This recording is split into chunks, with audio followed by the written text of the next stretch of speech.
She was 23 years old, 5'4", a communications specialist with soft hands and a name nobody remembered. When she walked onto that rooftop, 20 elite operators laughed. When she picked up the rifle, the laughter got louder. 40 seconds later, the first sniper dropped from 400 meters in crosswind. Then the second. Then the third. And the entire city went silent. Nobody laughed after that. If this story hooks you, follow my channel, hit like, and drop a comment with the city you're watching from. I want to see how far this story travels. Stay until the end. You won't see the twist coming. The briefing room smelled like burnt coffee and old sweat, the kind of institutional smell that clung to every forward operating base Maya Holt had ever set foot in. She sat near the back, second chair from the wall, the exact spot where people who weren't supposed to be in the room usually ended up. Her laptop was open. Her notebook was covered in handwritten frequency tables. She hadn't touched the coffee. 12 operators from Task Force Raven filled the remaining seats with the casual physical arrogance of men who had spent years being the most dangerous people in any given room. They didn't acknowledge her.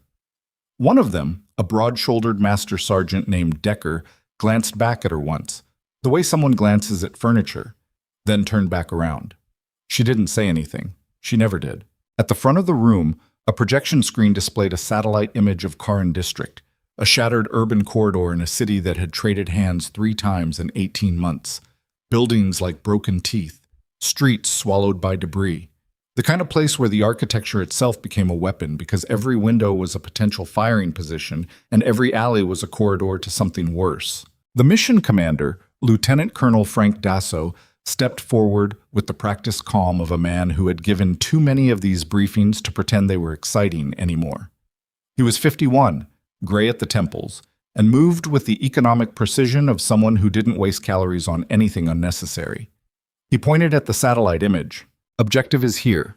Industrial substation, northeast quadrant, grid reference Delta 74. He tapped the screen. SIGINT places a regional coordination hub operating from the lower 2 floors. 3 to 5 personnel of interest, possibly including 1 Tariq Saleh, priority capture. Intel window is 48 hours before the location goes cold. Maya looked at the image. Something tightened at the base of her skull. She had been watching the Karan District imagery for 3 days as part of her signal support role, tracking radio frequencies, mapping transmission patterns, annotating movement. She knew what those buildings looked like at 400, at noon, at dusk. She'd studied the shadow patterns, the vehicle positions, the way the civilian foot traffic had systematically disappeared from a 4-block radius over the past 6 days. She raised her hand.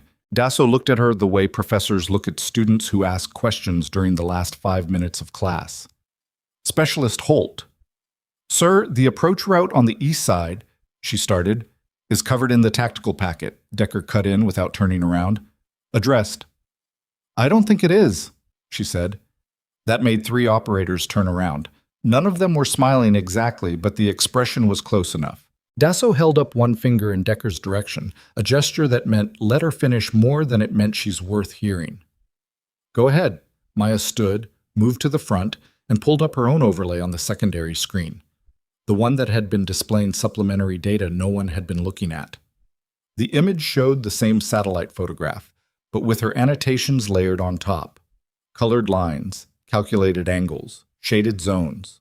The east approach looks clear because it is clear, she said. That's the problem. Foot traffic disappeared from that corridor 11 days ago.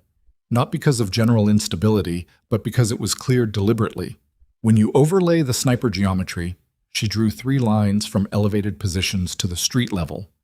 You get a converging field of fire that covers every step of the approach from the corner of Ferris Street to the substation gate. All 3 positions are in partially collapsed structures, which means standard aerial surveillance reads them as abandoned.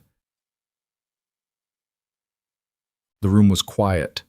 Then someone near the back said, "She's a SIGINT analyst." Someone else said, "Who put her in this briefing?" Decker finally turned fully around. He was not a man who projected warmth under the best circumstances, and these were not the best circumstances. Specialist, your job is to hand us frequencies and stay by the comms rack. That's the whole job. I understand that. Do you? Because we've run 14 operations in this theater. Your analysts have run 0. He wasn't being cruel the way insecure people are cruel. He was being the way a man is when he genuinely believes he is protecting people by keeping them in their lane. If there were a sniper network in those buildings, ISR would have flagged it. ISR is looking for heat signatures and movement. Trained snipers in static positions don't generate either until they fire. Dasso cleared his throat. Specialist, I appreciate the analysis. We'll factor it into route planning. She recognized the phrase. Every person who had ever said we'll factor it in meant we're done talking about this now. She sat back down. Her notebook was still open. She turned to a clean page and wrote one line. East approach. 3 elevated positions. Minimum 380 to 510 meters. They'll wait until the stack is committed.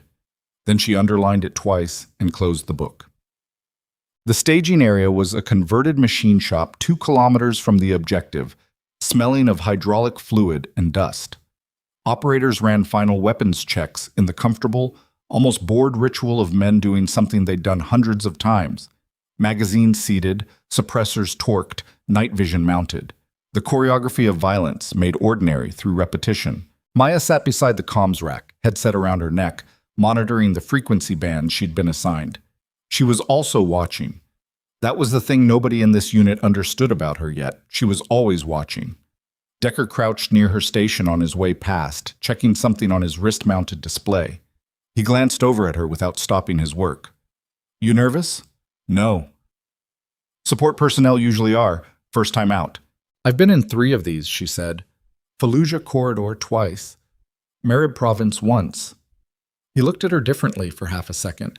Then the expression smoothed back. Then you know your job. Stay on the rack. Call in the net checks. Don't get in the way. Copy that. He moved on. She turned back to her frequencies.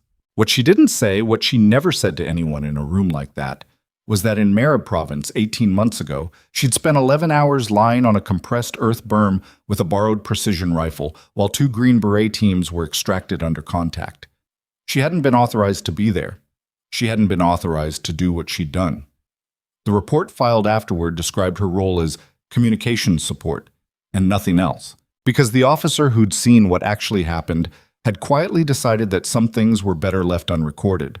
Her father would have approved of that decision. Her father would have said, the best shot you ever make is the one nobody knows about until they need it. She touched the hard case under the comms table, just briefly, with 2 fingers, the way some people touch a scar they've stopped thinking about, but never stopped knowing was there. Holt Marcus. Beauregard was not a man who inspired poetry. He was a man who inspired caution. Specifically, the kind of caution that makes experienced soldiers go quiet when his name comes up, the way experienced surgeons go quiet when a certain kind of diagnosis appears on a chart. He'd spent 22 years in the Marine Corps, 14 of them as a scout sniper, 8 of those as an instructor at the Quantico training program. He could explain the physics of long-range ballistics with the same patience and precision he used to fold his newspapers in the morning. He could also hit a target at 1,000 meters in a 30-kilometer crosswind while running a temperature of 103, which he had done once, in a valley in Afghanistan, and which was in no report anywhere because the officer who'd witnessed it had quietly decided that some things didn't need to be written down either. He retired when Maya was 16.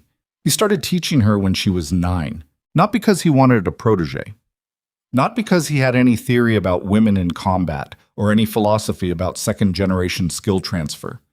He taught her because she asked, and because she was one of those rare children who could hold completely still for 40 minutes on a hillside and not fidget, not whisper, not need anything. And that quality, genuine stillness, is rarer than any other human trait, more valuable than almost any teachable skill, and impossible to instill in someone who doesn't already have it somewhere inside them. By the time she was 19, she could read wind-off grass movement at 300 meters. By 21, she could work the math on a moving target in her head faster than most trained snipers could work it on paper. By 22, she had a skill set that put her in a category most people who work in elite military units never reach.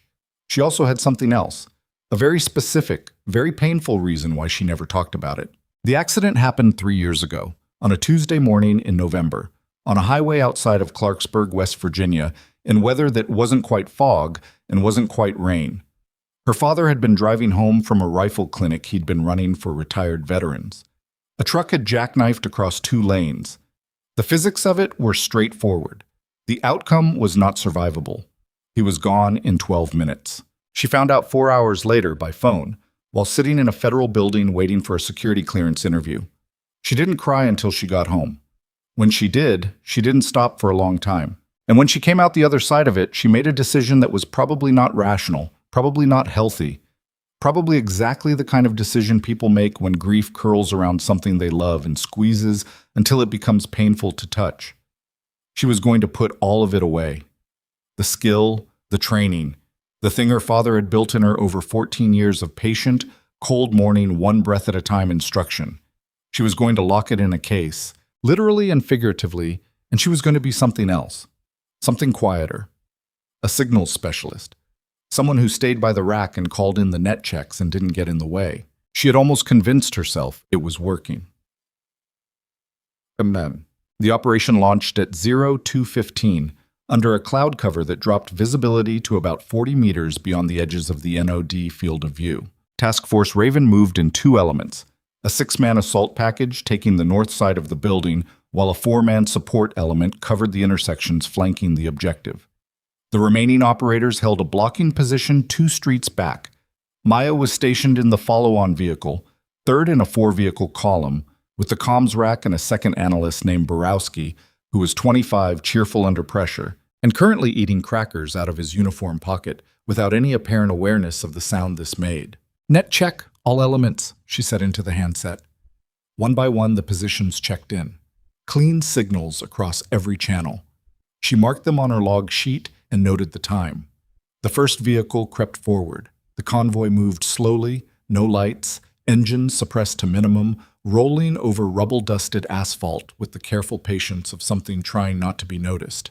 She watched the street through the vehicle's ballistic glass. The buildings on either side had the specific look of places that have been inhabited and abandoned and re-inhabited in alternating cycles of conflict. Spray paint over spray paint. Doorways filled with debris that had been partially cleared. Windows covered in plastic sheeting that moved slightly in a wind that shouldn't have been reaching that far between the structures. Maya stopped. She looked at the window. 3rd floor. Northern building. The plastic sheeting was moving, but it was moving in a direction inconsistent with the ambient wind. Borowski. "Yeah. Call Decker. Tell him I need him to hold the column." Borowski looked at her. "Why?" "Because there's someone in the northern building on our 3 o'clock and I need 40 seconds. "Maya, we can't halt the column for—" "Borowski, call him." "We signs." He called. Decker's response was immediate, and in a register that communicated very clearly how he felt about a communications specialist requesting a tactical halt. "What is this?" She pressed the transmit button. 3rd floor, north building. Window marked with blue sheeting. Something moved opposite to wind direction. It could be HVAC. It could be nothing. Or it could be a spotter watching us roll into the street and the assault team hasn't turned the corner yet. I am asking for 40 seconds. Silence. 14 seconds of it. Then, column holds. All elements freeze. A pause. 40 seconds, Holt. Then we move. She counted. At 29 seconds, a figure shifted in the window. Small movement. Enough. Movement confirmed. 3rd floor, northern building. He's got a radio. Decker's voice changed instantly. All elements. Hold. ISR. Get eyes on northern building. Grid. The drone feed came back 8 seconds later with a heat signature that had been invisible from altitude because the person inside the room had been lying flat under a thermal reflective mat for what looked like several hours. A spotter. Prepositioned. Waiting. The operation changed shape immediately. The assault element held outside the objective while 3 operators broke off to clear the northern building. The spotter, a teenage boy who could not have been older than 17, was found on the 3rd floor without a weapon, but with a commercial radio and a notepad covered in amateur-drawn symbols that, when photographed and compared with previous SIGINT captures, matched a frequency shorthand they'd seen in 2 other interdiction operations. He wasn't a fighter. He was paid to watch and transmit. He didn't resist. He didn't speak. He sat against the wall with his arms folded and looked at the floor with the blank expression of someone who had already decided that whatever happened next was going to happen regardless of anything he did. Maya didn't hear any of that directly. She heard it through radio traffic, piece by piece, while she sat in the vehicle with her notebook open, adding to the picture she'd been building for 3 days. Decker came over the net once the building was cleared. "Good eye, Holt." "Copy." Borowski looked at her sideways. "Good eye," he said in a voice that suggested he was only now revising several assumptions. She was looking at the street again. "The spotter was on a frequency we've been tracking," she said quietly. "He was positioned to watch the intersection, not the objective. That means there's a second team watching the objective itself." "You already told Decker that." "I told him about the approach geometry. I didn't tell him where the second observation point would be." She looked up. "Because I only just worked it out." She pressed transmit again. What followed was not a clean tactical evolution. Nothing in the Karen district was clean. The assault element moved to the objective after a 30-minute hold that shredded whatever time advantage they'd been banking on. And when they made entry on the lower floor of the substation building, the 2 personnel of interest who'd been there were already gone, out through a vehicle exit on the western side that hadn't appeared in any of the imagery because it was concealed under a false floor section that looked like debris. They found communications equipment. They found maps. They found a server rack still warm enough to suggest it had been running until about 40 minutes before entry. They did not find Tariq Saleh. Dasso, listening to the after-action radio traffic from the command vehicle, said nothing for a long time. Then he said, "What happened to the timeline?" Nobody answered directly. The 40-second hold, the building clearance, 30 minutes of adjusted movement. The math was simple and brutal. Maya heard it all through her headset. She wrote it in her notebook in a margin note she immediately crossed out. Then she wrote it again because crossing things out doesn't make them untrue. They had 40 minutes. We gave them 41. That was the kind of math that followed people. The kind that showed up in the quiet parts of 3 in the morning for years afterward. She'd given them 41 minutes, but she'd also saved the entire column from rolling into a street where, as subsequent clearance would reveal, 3 elevated fighting positions had been established in collapsed upper floors of the eastern buildings, exactly where she'd marked them on her overlay, with pre-designated fields of fire covering the primary approach route from the corner of Ferris Street to the substation gate, between 380 and 510 meters, just as she'd calculated. All 3 positions were occupied. None of the 3 snipers had fired, because the column never made it to Ferris Street. The debrief happened in the staging area under fluorescent lights that made everyone look approximately how they felt, which was tired and frustrated and not quite ready to say that out loud yet. Dasso stood at the front without the projection screen this time, which meant this wasn't a briefing, it was an accounting. Operators sat in varying configurations of physical exhaustion, some leaning back, some forward with their elbows on their knees, Decker standing against the far wall with his arms crossed and his eyes focused on a point about 2 feet above everyone's head. "Saleh is gone," Dasso said. "That's the outcome. The target is not in custody. The intelligence material recovered is significant but incomplete without the primary. We will assess whether the timeline delay contributed to the compromise or whether the compromise was pre-existing." He paused. "We will also assess what the column halt prevented." Nobody said anything. "The elevated positions in the eastern buildings," he continued. "ISR review confirms 3 active shooter positions pre-established with overlapping fields of fire on the primary approach route. Had the column proceeded past the Ferris Street intersection as originally planned, lead vehicle would have entered the kill zone at approximately 0237. He looked at his notes. Based on the geometry, casualties would have been significant. The room stayed quiet. Decker uncrossed his arms. Dasso looked toward the back. Specialist Holt flagged the approach geometry at the initial briefing. Her analysis was accurate. Her identification of the spotter created the halt that kept the column out of the kill zone. More silence. Someone near the front exhaled slowly through their nose. Maya was looking at the floor. Not from modesty. She was thinking about Tariq Saleh. She was thinking about the 41 minutes. She was thinking about a server rack that was still warm. 40 minutes, she thought. He had 40 minutes and he used exactly 40 of them, which meant he knew exactly how long he had, which meant someone had told him they were coming. Not tonight, not at the last minute, but in advance. with enough lead time to establish 3 sniper positions, pre-position a spotter, and have everything he needed to move out loaded and staged. The breach hadn't happened tonight. The breach had happened days ago. She opened her notebook. She wrote 4 words. Someone told him first. Then she looked up at Dasso, who was still talking about after-action reporting timelines, and she thought very carefully about whether what she had just concluded was something she was sure of, or whether it was something that felt certain, which was not the same thing. It felt certain. That wasn't enough.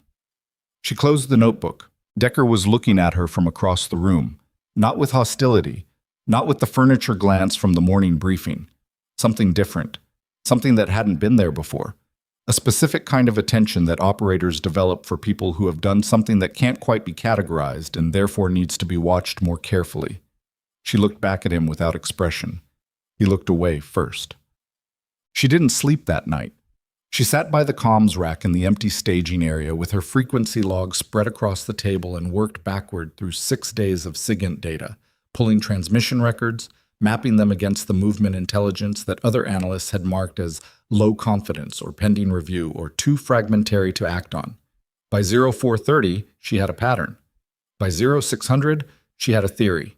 By 700, when Borowski walked in with 2 cups of coffee and stopped dead at the sight of the table covered in annotated printouts, and her notebook filled margin to margin with handwritten analysis, she had something that was starting to look less like a theory and more like a finding. "You've been here all night," he said.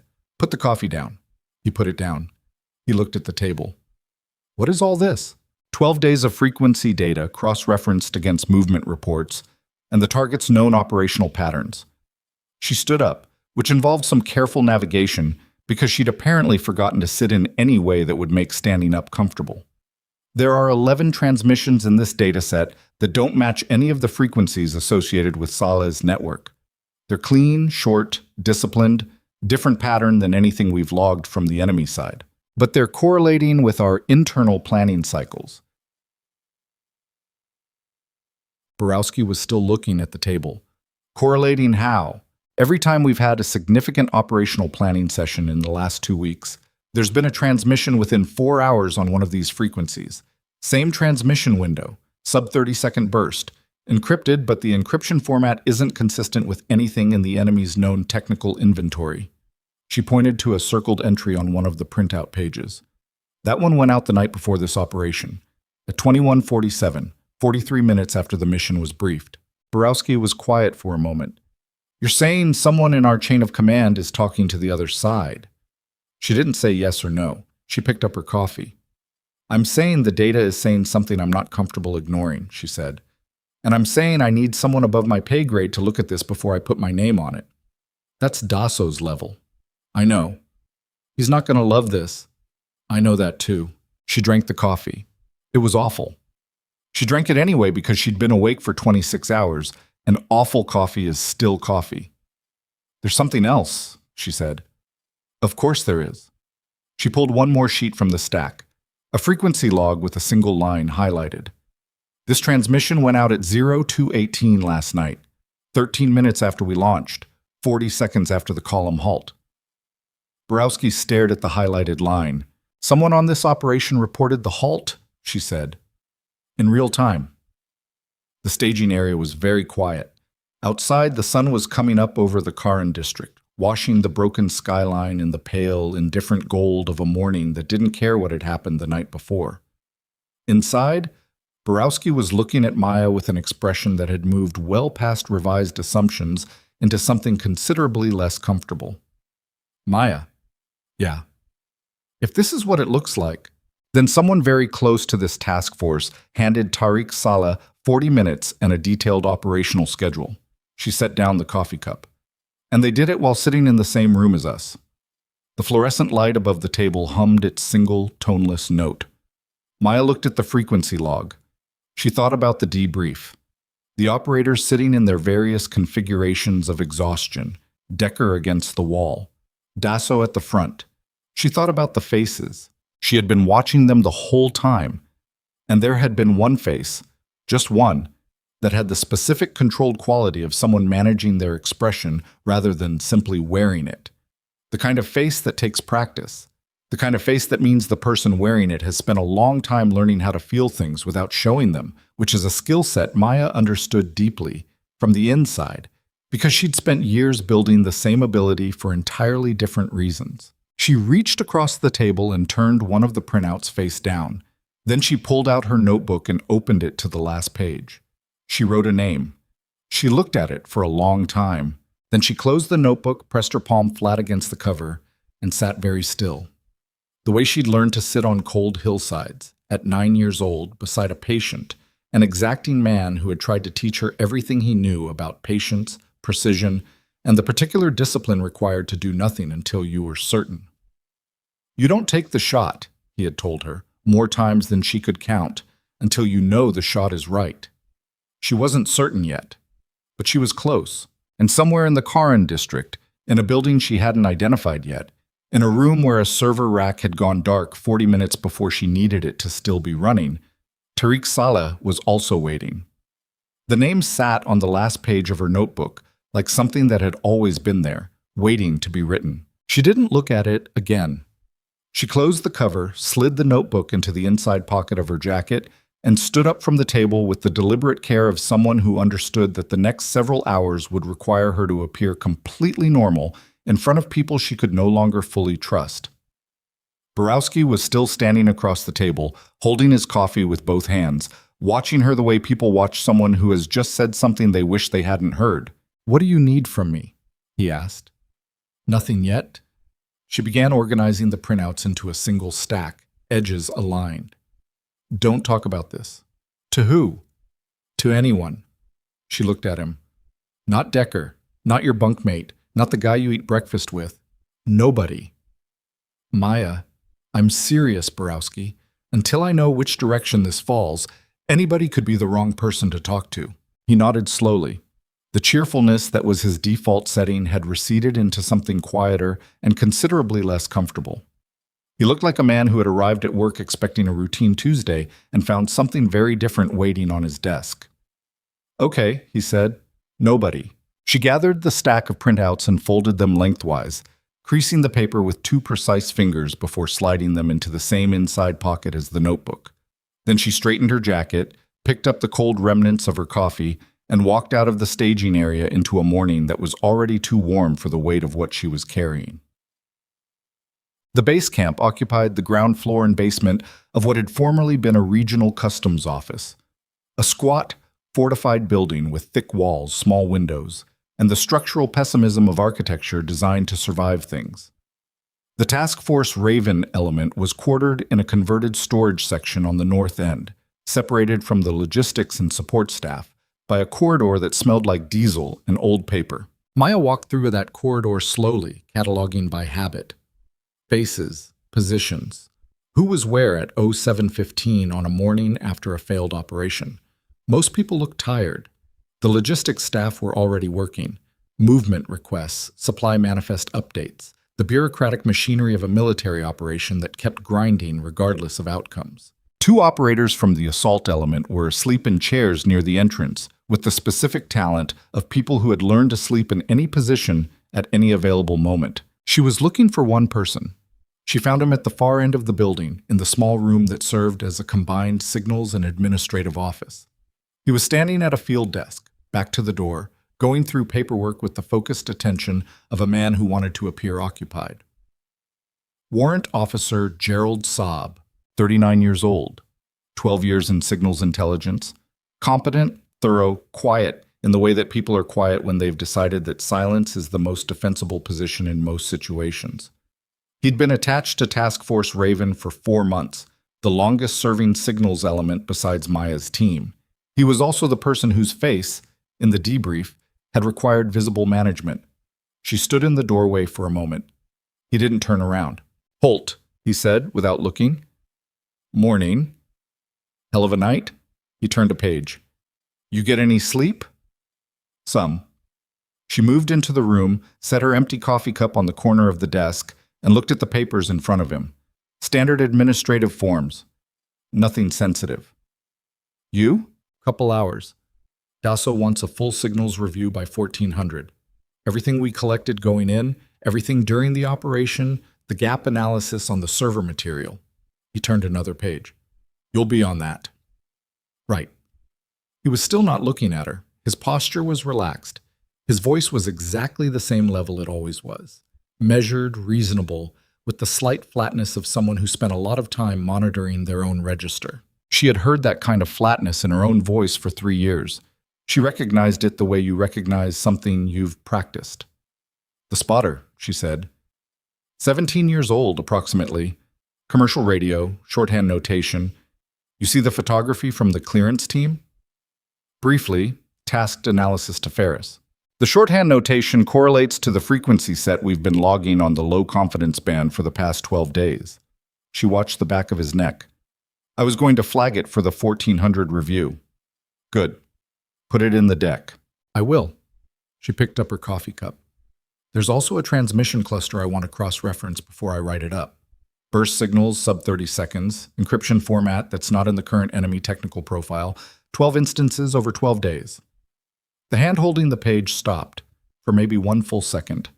Then it continued turning. Sounds like it could be third party, he said. Could be a separate network, unrelated to Saleh. Could be, she said, but the timing correlation is interesting. Document it. We'll have the analysts look at the pattern. Sure. She walked out. In the corridor, she stood with her back to the wall and breathed once, slowly, the way she'd been taught to breathe before a shot, in through the nose, steady, releasing the tension in her shoulders in sequence from the outside in. The kind of breathing that is less about oxygen and more about deciding what kind of person you are going to be in the next 30 seconds. The hand had stopped. 1 second, maybe less. It wasn't proof of anything. It was also not nothing. Dr. Kucham. Dasso's office was a converted records room with a door that closed completely, which made it the most private space in the building.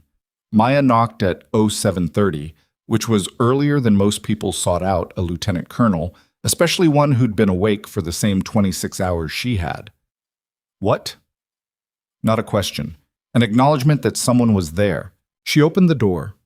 He was sitting at his desk with the specific immobility of a man who has been awake so long that the transition from motion to stillness had become semi-permanent. There were 3 empty coffee cups on the desk. He was looking at a report she couldn't read from the door. Sir, I have something I need you to review before the 1400 brief. Is it time sensitive? I believe so. He gestured at the chair across from him. She sat down, pulled the folded printouts from her jacket, and laid them on the desk without preamble. She'd spent most of the walk over deciding on the right approach, and had settled on the same principle that governed everything she'd learned from her father. Give the facts, in order, without editorializing, and let the person across from you do the work of understanding what the facts mean. People who editorialize are asking you to trust their judgment. People who present clean data are asking you to trust your own. She walked him through the 12-day frequency cluster. She showed him the timing correlations. She showed him the transmission at 21:47 the night of the mission. She showed him the transmission at 02:18, 40 seconds after the column halt. He listened without interrupting, which was the thing she respected most about Dasso. He was capable of sustained attention in the way that some senior officers are not, having spent too many years speaking and not enough listening. When she finished, he sat back and looked at the printouts. You're not attaching a name to this, he said. Not in writing, not yet. But you have one. She looked at him steadily. I have a direction that warrants investigation. The investigation should produce the name. He was quiet for a while. The kind of quiet that isn't empty but full of things being assessed. Risk, procedure, consequence. The specific weight of an accusation of this nature against a member of the unit. If you're wrong, he said. I know. It's not just your career. It's every operation this unit runs for the next 12 months while the investigation grinds through. I know that too. And if you're right, she didn't answer, because he wasn't really asking. He looked at the printouts for another moment, then gathered them into a neat stack and placed his hand flat on top of them. I'm going to need your full technical documentation, every raw log, every cross-reference, the methodology you used for the timing analysis. Clean, sourced, traceable. Nothing that can be read as interpretation rather than data. I can have it by noon. Do it quietly. Don't route it through the shared signals drive. He paused. Who else have you talked to about this? Nobody with specifics. He studied her. Borowski? She kept her expression neutral. He was present when I was reviewing the data. He doesn't know what I found or what I concluded. Dasso nodded. It was the nod of a man accepting a statement he wasn't entirely sure he believed, which was appropriate, because it was only mostly true. All right. He stood, which was a signal that the meeting was over. Keep this in your pocket, Holt. Literally, until I tell you otherwise. Understood. She stood, buttoned her jacket, and turned for the door. One more thing, he said. She stopped. The approach geometry. The overlay you showed in the briefing. He looked at the desk rather than at her. Where did that level of analysis come from? Your personnel file says signals intelligence, advanced comms, no tactical analysis designation. The room was quiet enough that she could hear the ventilation system cycling. My background is broader than my file reflects, she said. He looked up then. I see, he said, which meant he was going to look at her file, which meant he was going to find very little because certain files have had certain things removed from them by people who decided, quietly, that some things didn't need to be written down. She left before he could ask the next question. She spent the next 4 hours building the cleanest analytical document of her career. Every raw log pulled, every timestamp verified, every cross-reference checked twice against the source data. She worked on a standalone terminal she'd specifically not synced to the shared drive, which was a minor protocol violation she was willing to live with. She saved everything to a single encrypted drive, backed it up to a second one, and sealed both drives in a padded envelope that she kept in the same inside jacket pocket as the notebook. At 11:45, she walked the envelope to Dasso's office, left it with his aide with instructions that it was for the lieutenant colonel's direct receipt only, and went to the mess area for the first actual food she'd eaten in nearly a day. The mess was half full, a mix of support staff and off-rotation operators. She took a tray and sat at a table near the wall, facing the room, and ate without tasting anything while watching the door. Decker came in at noon, moving with the self-contained purposefulness he carried everywhere. He got food, scanned the room, and came to her table. He didn't ask. He just sat down across from her the way people sit down when they've decided to have a conversation and are planning to have it regardless of whether it's convenient. She let him.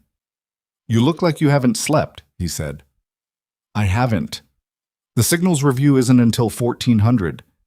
I had other work. He ate for a moment without saying anything. Decker was one of those people who use silence deliberately, which was something Maya recognized because she did the same thing, and watching someone else do it gave her an odd feeling of looking in a mirror she hadn't expected. The overlay, he said finally. In the briefing, the geometry you showed. She waited. I've seen that kind of analysis from sniper teams. Pre-mission mapping, establishing fields of fire, working out the math on position-to-position geometry. He looked at her. I haven't seen it from a comms analyst. Not at that resolution. The data was in the imagery, she said. I just annotated what was there. The annotation assumes you know what you're looking for. I read about it. He put his fork down. You read about it. There's a lot of published material on urban sniper tactics. Academic, historical, doctrine manuals. It's not classified knowledge. Knowing the theory and being able to apply it to a live imagery set under time pressure is a different thing. She picked up her cup. I was thorough. He was looking at her with the specific expression of a man who has been in his profession long enough to know when someone is telling him a partial truth and who is deciding whether to push on it or file it for later. He filed it. The column halt, he said. That was good work. The spotter would have transmitted. Saleh would have had even less time. We'd have lost people at Fire Street. Probably. Not probably, he said it flatly, without drama.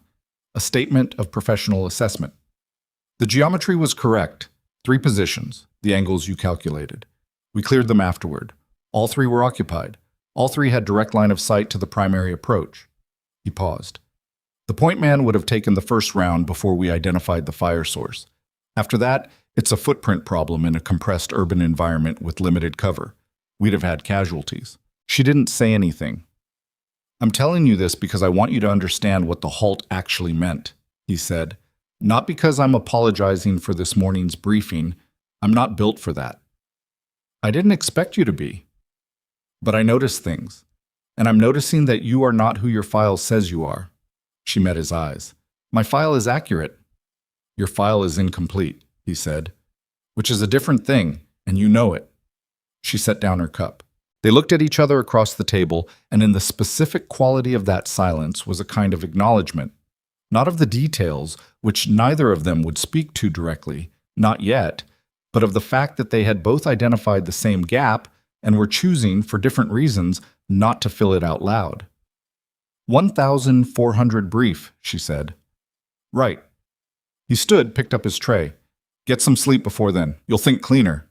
He left. She sat alone at the table and thought about the name in her notebook, and about the hand that had stopped turning a page for 1 full second, and about the transmission at 02:18. She thought about her father. You don't take the shot until you know the shot is right. She wasn't ready, but she was getting closer. The 1,400 signals review was held in the briefing room. Same fluorescent lights, same smell of burnt coffee, different energy than the morning's debrief. This was a working session rather than an accounting. More laptops open, more people standing than sitting, the whiteboard at the front covered in frequency notations and timeline brackets. Saab ran the session, as he typically did for signals reviews. Maya sat at the far end of the table and watched him work. He was good.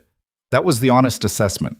Whatever else he was technically competent and organizationally clear. And he ran the review with the brisk efficiency of someone who had done it many times and knew where the time typically got wasted. He pulled the relevant frequency data, walked through the intercepts from the operation, identified the gaps, and assigned follow-up tasks with appropriate specificity.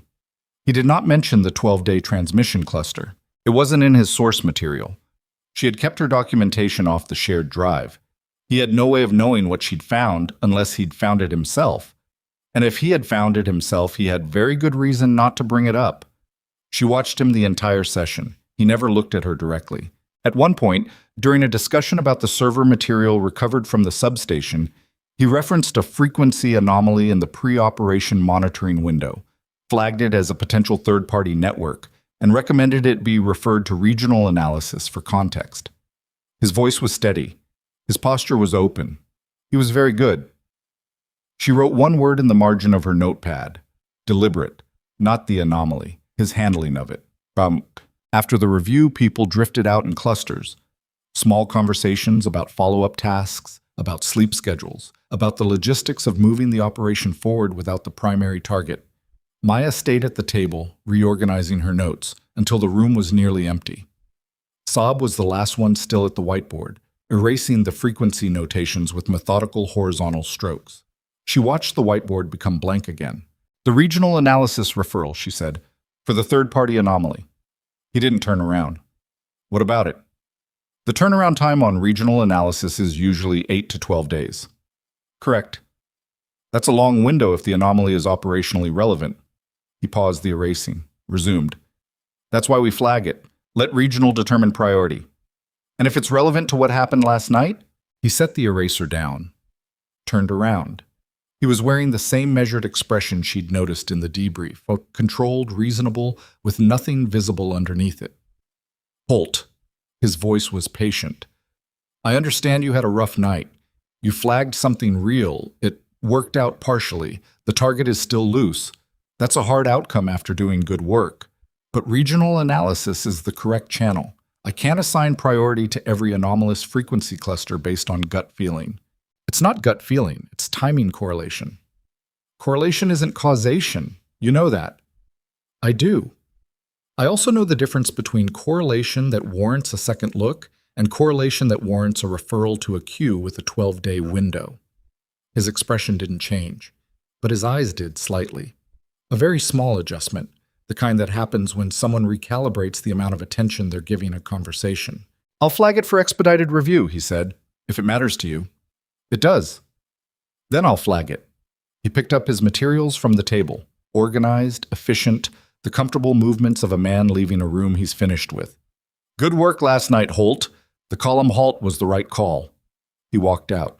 She stood alone in his briefing room in the smell of burnt coffee and erased whiteboard and felt the weight of what she knew and what she couldn't yet prove settle around her like bad weather moving in from a distance. The expedited review would go nowhere. He would make sure of it, which meant she had a closing window. She found Borowski at the comms rack at 1600, running a routine frequency sweep with the focused inattention of someone whose hands know the job well enough that his brain has gone somewhere else. He looked up when she sat down across from him. "How's the review?" he asked. "Done." She plugged in her own headset and pulled up the monitoring interface. Side by side at the rack, both of them looking at the screens, they could talk without looking like they were talking about anything in particular. "I need a favor." Define favor. "I need access to the archive logs for the secure comms terminal in the signals office, the one Saab uses for operational traffic." Borowski was quiet for a moment. His hands kept moving on the keyboard because muscle memory is useful that way. "That's not my access level," he said. "I know." "Or yours." "I know that too." "Maya." He lowered his voice. Not dramatically, just a half-register drop, the sound of someone being careful. "What you're describing is a records access violation. If you're wrong about whatever you think you're right about, that's on you and me both. I'm not asking you to access it. I'm asking if you know someone who can verify whether a specific terminal made outgoing transmissions at specific timestamps, without going through the standard logging request, which Saab would see in the review queue," Borowski finished. "Yes." He stared at the frequency sweep. The lines moved across the screen in slow, patient waves. "There's a tech from the comms maintenance unit," he said finally. "Kowalski. She does hardware diagnostics on all the secure terminals. Has physical access to the transmission logs at the chipset level. That's below the software logging layer, so it's not in the standard review queue. Can she pull timestamps? She can pull anything the hardware recorded, which is everything." He paused. "She owes me a favor from Merib Province. But this is a big ask, Maya." "I know. If it goes sideways, I'll tell Dasso I asked you a general question about diagnostic access and you gave me a general answer. That's the truth." He looked at her then. Not the sideways look of someone making a calculation, but straight on, the look of someone deciding whether they trust the person across from them enough to step into something they can't fully see. "Give me an hour," he said. She nodded and went back to the frequency sweep. Outside the narrow window above the comms rack, the afternoon light was flattening against the roof of the building across the courtyard, the specific color of late sun on concrete that she associated with every forward operating base she'd ever been in. This flat, exhausted gold that made everything look like it had been standing in the same place for 100 years and would be standing in the same place for 100 more. She monitored her frequencies. She waited. At 1702, her headset picked up a burst transmission on the third frequency in the cluster she'd documented. 26 seconds. Encrypted. The same format she'd been tracking for 12 days. Her hand went to her notebook. She wrote the timestamp. Then she wrote the frequency. Then she sat very still and thought about the fact that whoever was making these transmissions had just done so from somewhere inside this building, on equipment connected to the same network she was currently monitoring, while the building was in a post-operational stand-down with all non-essential personnel accounted for. She looked at the transmission log on her screen. The signal had originated from inside the secure signals office, which was, at 1702, occupied by one person. She knew this because she had checked the duty roster before sitting down. She closed her notebook. She took off her headset. She stood up from the comms rack, walked to the door of the signals office, and stopped with her hand on the frame. Gerald Saab was at the terminal, back to the door, headset on. He wasn't running a sweep. His hands were still. She stepped back before he could turn around, moved down the corridor without rushing, turned the corner, and pressed herself against the wall with her heart doing something loud and insistent behind her sternum that she was already working to slow down. 26 seconds. Same format. Same cluster. From that terminal. At 1702. She pulled out her notebook, opened it to the last page, and looked at the name she'd written in the early hours of the morning. She wasn't close anymore. She was there. The question now wasn't whether she was right. The question was whether she could prove it before he realized she knew, and whether she could get that proof to Dasso without it passing through a single hand that might make it disappear. Because if Saab understood the window he was in, If he understood how close she'd gotten, there was a version of the next 12 hours that didn't end well for the person who knew too much and hadn't yet found a way to make that knowledge untouchable. She thought about the hard case under the comms table. She thought about her father. She thought about the specific discipline required to do nothing until you were certain, and the equally specific discipline required to act the instant that certainty arrived. She was certain. The corridor was empty. She moved fast and quiet down the corridor, the way she'd been taught to move through spaces that might not be safe. Weight forward, heel toe, back to the wall when turning corners. Not running. Running made noise and drew attention and communicated panic, and panic was the single most expensive thing you could afford in a situation like this one. The corridor was still empty. She needed Dasso, directly. Without passing through the signals office, without using any terminal that Saab had administrative access to, without doing anything that looked like what it was, she needed the physical drive. She was already moving toward Dasso's office when she heard the first radio call come through. Not her headset, which she'd left at the comms rack, but through the building's overhead speaker system, the emergency channel that only activated for priority traffic. All elements, shots fired, Sector 7. Hostile contact, grid reference Echo 92, requesting immediate QRF response. She stopped walking. Sector 7 was 3 kilometers northeast, the same quadrant as the substation. The speaker crackled again. QRF, be advised. We have 2 personnel trapped on elevated position. Fire from multiple directions. Requesting. Static. Requesting sniper support. We do not have eyes on the shooter. Repeat. We cannot locate the fire source. The building came alive around her. Doors opening. Boots on concrete. Someone shouting a status request into a radio further down the hall. She pressed against the wall and let 2 operators move past her at a controlled run, then pushed off the wall and went the other way. Dasso's office door was open. He was already standing when she came through it, his radio in one hand, jacket half on. Sir, I heard it. He looked at her. Are you on duty rotation for QRF support? No, sir. Borowski is. Then get to your rack. I need... Sir? She put her hand flat on the doorframe. I have the drive, the documentation.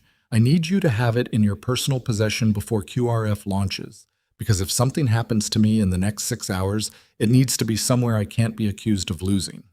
He stopped moving.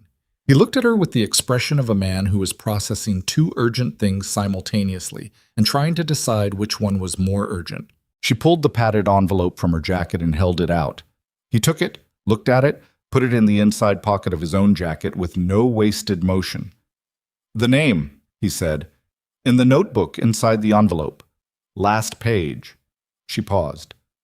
And sir, 20 minutes ago I monitored a burst transmission on the cluster frequency from the secure terminal in the signals office at 1702. His jaw tightened, just slightly. Who was in the signals office at 1702? Duty roster had one name. He didn't ask her to say it. He understood. Go to your rack, he said. Stay there until I contact you. She turned to leave. Holt. She stopped.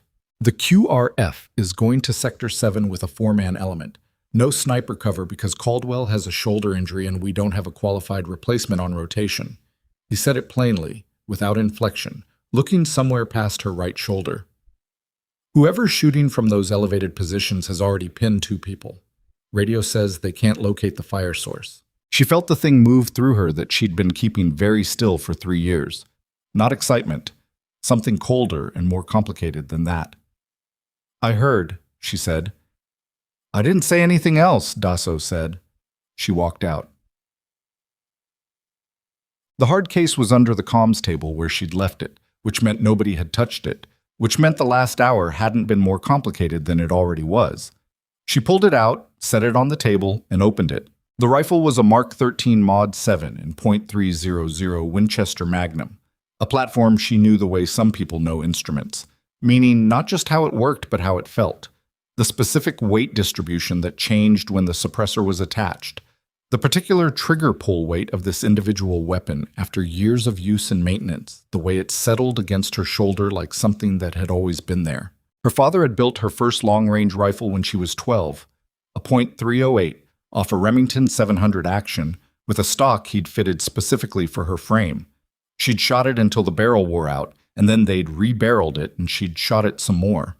By the time she was 15, she understood the relationship between a precision rifle and its shooter, the way athletes understand their bodies, not intellectually, but organically, through accumulated hours of repetition until the movement stops being a thing you do and becomes a thing you are. She checked the weapon's condition with the rote efficiency of reflex. Bolt function, chamber, optic zero marks, suppressor threads. She loaded a 10-round magazine, seated it, ran the bolt, confirmed the round, and set the safety. 45 seconds. She'd done it faster. She slung the rifle, pulled on her kit, radio, rangefinder, ballistic data card clipped to her left wrist, and was out the door in under 2 minutes. Borowski was by the vehicle bay when she came through. He looked at the rifle. He looked at her face. He had the intelligence not to say anything that would slow her down. Kowalski came through, he said instead. The chipset log from the signals terminal. I have the file. Give it to Dasso, directly, right now. Tell him I sent you. Maya. Borowski. Move. He moved. She got in the second QRF vehicle as it was staging to roll out, took the rear position, and sat with the rifle across her thighs and her eyes on the city outside the ballistic glass. The vehicle commander, a staff sergeant named Okafor, turned around from the front seat to look at her. Who cleared you for QRF? He asked. Dasso. He looked at the rifle. He looked at her. He made a decision based on the available information, which was that she was in his vehicle with a precision rifle and a radio and a data card on her wrist, and an expression that didn't invite negotiation. You got a call sign? He asked. Holt. All right, Holt. He turned back to the front. Sector 7 in 6 minutes. Shooter or shooters unknown, elevated position, 2 personnel from a logistics advance team pinned behind vehicle cover on a secondary road. East side of grid Echo 9-2. What's the terrain? Urban. Partially collapsed mid-rise construction on the north side. 3-story warehouse complex on the south. Secondary road runs east-west between them. She pulled out her ballistic data card and started working the preliminary numbers in her head.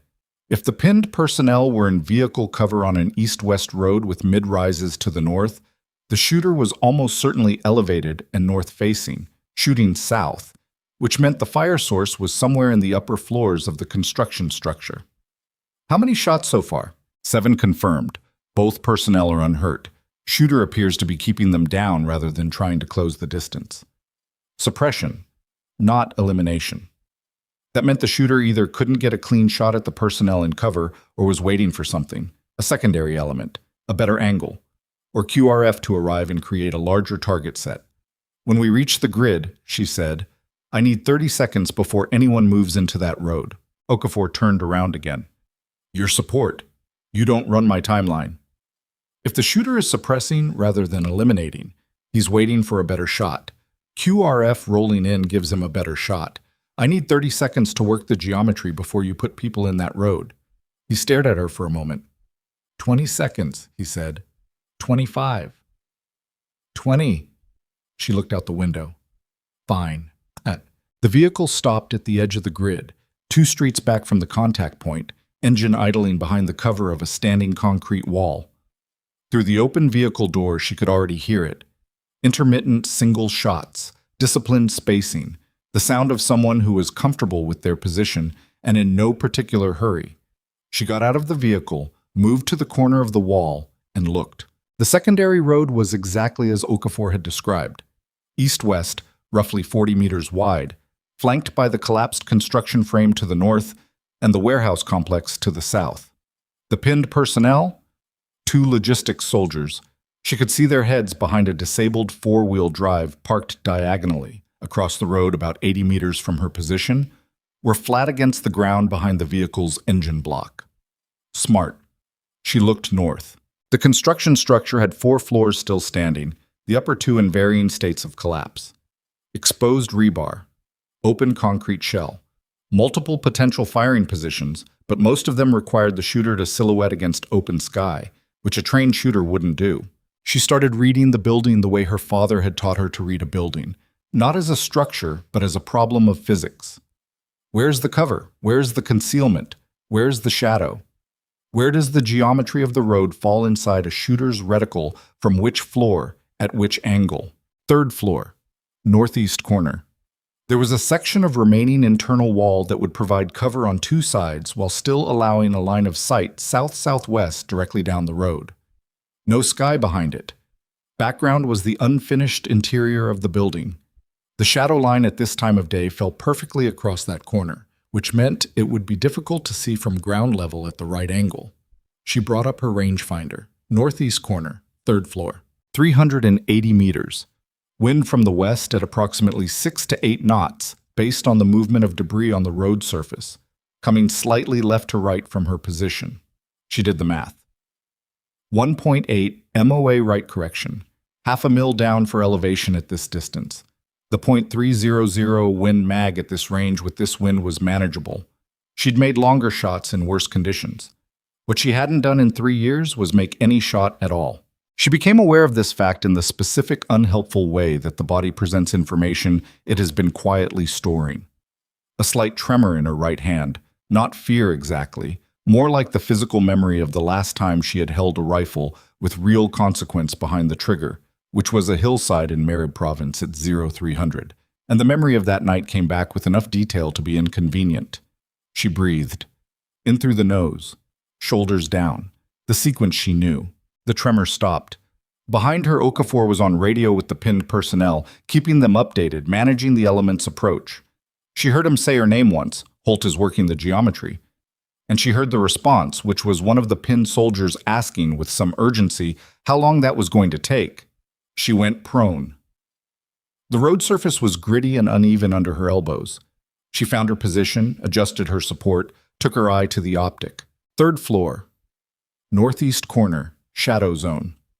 She moved the reticle across the face of the building in slow increments, letting her eye adjust to the interior shadow, letting the image sharpen. Nothing. One full sweep. Nothing. Second sweep. Slower. There. On the third sweep. A shape in the deepest part of the shadow that was slightly too regular to be debris. A right angle where there shouldn't be one. And at the edge of it, resting across the lip of the broken wall, the faint, distinct outline of a barrel. He was there, exactly where she'd put him. She settled. Okafor crouched beside her. Time. 2 more seconds. Time, Holt. 2 seconds. He went quiet. She found the position behind the barrel. The shooter would be lying flat or in a low crouch, barrel forward, eye to optic. The body mass would be directly behind the weapon.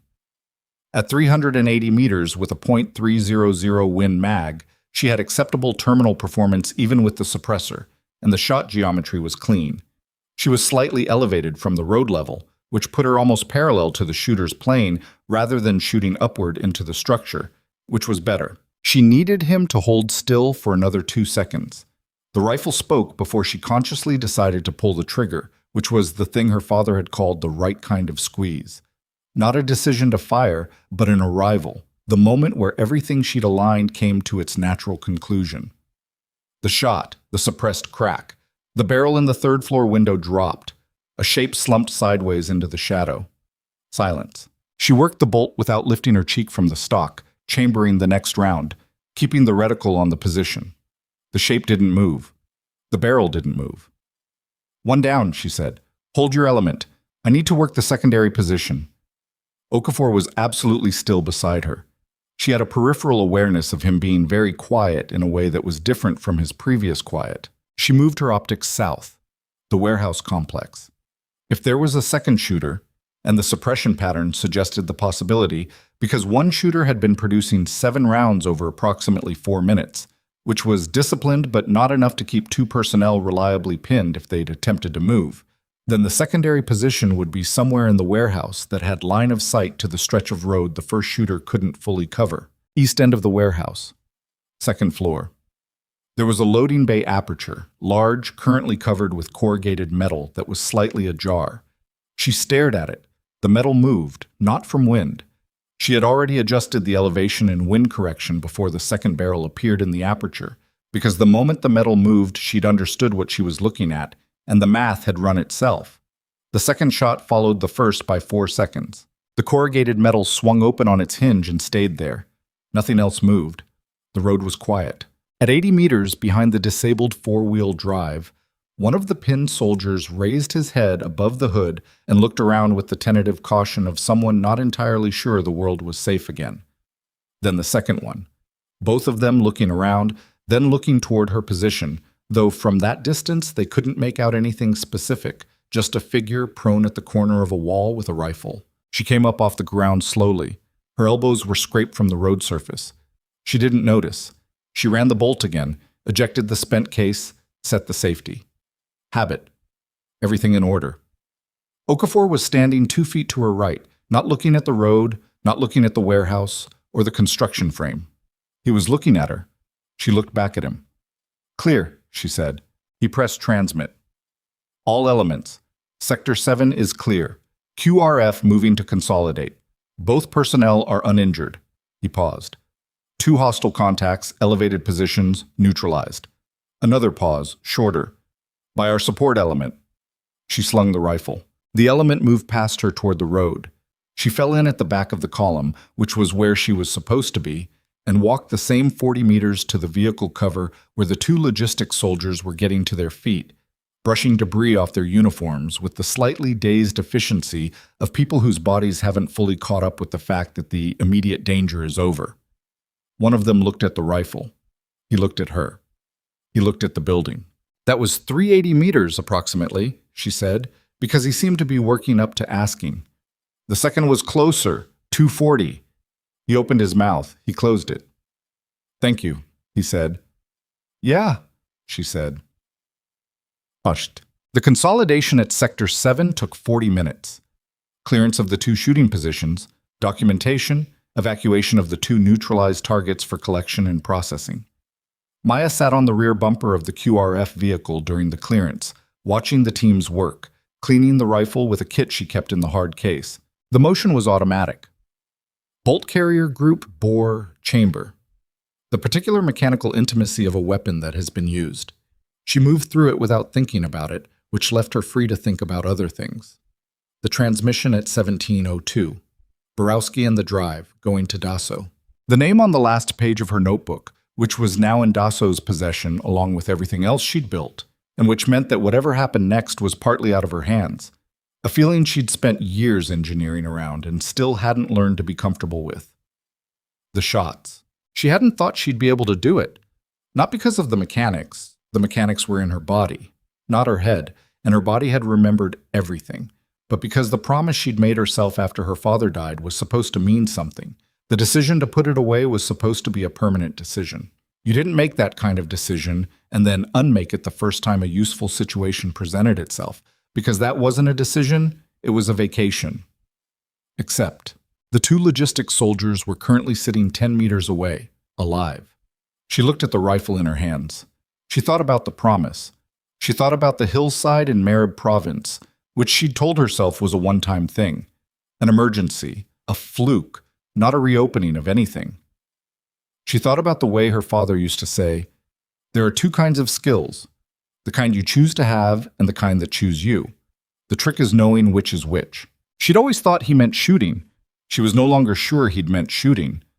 Okafor came over and sat on the bumper a few feet down from her.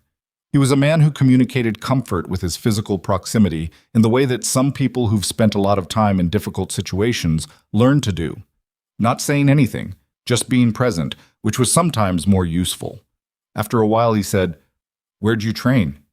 "Informally," she said. He accepted this. "Long time?" 14 years on and off. He nodded. "It shows." He looked at the building. 380 in crosswind with a suppressor. "I've worked with snipers who wouldn't take that shot." The geometry was clean. The geometry was not clean. The geometry was difficult, and you made it look clean. He said it the way someone states a professional observation, without flattery, just accuracy. "That's a different thing." She put the bolt carrier back and closed the rifle. "Okafor," she said. "Yeah, what happens in the after-action report for this?" He was quiet for a moment. "What do you want it to say?" She thought about that, about what it would mean if this was documented, what it would open, what it would close. The conversation with Dasso about her file. The look Decker had given her at the mess table. The things that had been kept off paper by officers who'd decided quietly that some things didn't need to be written down. "I wanted to say what happened," she said. He looked at her. "All right," he said. She wasn't sure, sitting on that bumper in the cooling late afternoon of the Karen district, whether she meant it. But she'd said it. And the thing about saying something out loud is that it changes the shape of what it's possible to keep private, and she understood this, and she'd said it anyway, which might mean she'd already decided. The drive back to base took 12 minutes. She was in the same rear position, in the same vehicle, rifle across her thighs again, watching the city move past the window. Broken streets. Buildings in varying states of damage that the light was softening into something almost abstract. The specific texture of a city that has been fought over long enough that the fighting has become part of the architecture. Her radio crackled, Dasso's voice on the command channel, directing traffic from the base. QRF debrief at 1900, all personnel. Routine language. Nothing in it that would mean anything to anyone listening who didn't already know what she knew. She keyed her radio. "Command, this is Holt. Copy 1900 debrief." "Copy, Holt." A pause. "Come see me when you're back on base." "Copy."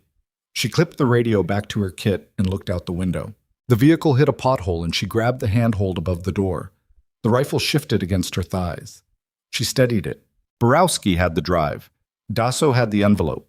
Kowalski's chipset log, if Borowski had moved fast enough, would be in Dasso's hands before the 1900 debrief, which meant Dasso would walk into that room with independent technical documentation of the transmission sourced from the hardware level, not from Maya's analysis, not from Borowski's word, but from the machine itself. It would be enough. It had to be enough. What she couldn't control was whether Saab already knew the window was closing, whether he'd seen something, a look, a behavioral change, an absence from the comms rack at the wrong time that had told him to move faster than she expected. If he moved first, she didn't let herself finish the thought. The vehicle turned onto the base approach road and she could see the customs building ahead, its squat profile against the sky, lights on in the upper windows. She thought about her father. She thought about the two logistics soldiers behind the vehicle at Sector 7 getting to their feet, brushing debris off their uniforms. She thought about the name on the last page of her notebook. 3 years of keeping still. 3 years of staying by the rack. She looked at the rifle in her lap. The base came up around the vehicle as it slowed to a stop, and she opened the door and stepped out into the evening air with the rifle in her hand, and for the first time in 3 years she didn't feel the weight of it as something she was carrying. She felt it as something she had always been. Dasso's office. 1745. He was standing when she came in, which told her something. People who are sitting down are still managing the situation. People who are standing up have already moved past management into something else. Borowski came in at 1710, he said, with the drive, and with Kowalski's hardware log. And the hardware log confirms 5 outgoing burst transmissions from the signals terminal over the past 8 days. Timestamps correlate with your cluster data within 30 seconds each instance. He looked at her steadily. The log from the terminal itself. Not your analysis, not an interpretation. The machine recorded it. She exhaled once. "Where's Saab now?" she asked. "In his quarters. I have 2 people on him, and he doesn't know it yet." Dasso moved around the desk and stood closer, which was something he didn't do casually. "Here's what I need you to understand. What happens in the next 2 hours will determine whether this goes up the chain as a clean case or whether it becomes something messy that takes 18 months and produces nothing. The documentation you've built is solid. The hardware log is independent confirmation. But I need one more thing." "What thing?" "The 1702 transmission you monitored. You said you were on the comms rack. You logged it in real time." "Yes." "Your personal log. Time-stamped. On your monitoring terminal." "Yes." "That log is currently on the monitoring terminal in the staging area?" "It should be. I didn't purge it." "I need that log. Pulled, documented, signed, before 1900. He looked at her. "Can you do that in the next 10 minutes? "Yes." "Then go." She was at the door when he said it. "Holt." She stopped. He was looking at the window, which was dark now against the evening outside. Sector 7. The QRF called it in. She waited. The report said support element, he said. I'm going to need a more complete account than that for the formal documentation. She understood what he was really saying. The file. Her file. The gaps in it. The things that had been removed or never entered by people making quiet decisions. The question of whether she was going to keep making the same quiet decision or whether she was going to let the record catch up to the truth. She turned to face him. I'll include a full personal account, she said. In writing, tonight. He nodded, just once. She went to get the log. In the corridor, walking fast, she passed the signals office. The door was closed, light under it. She didn't stop.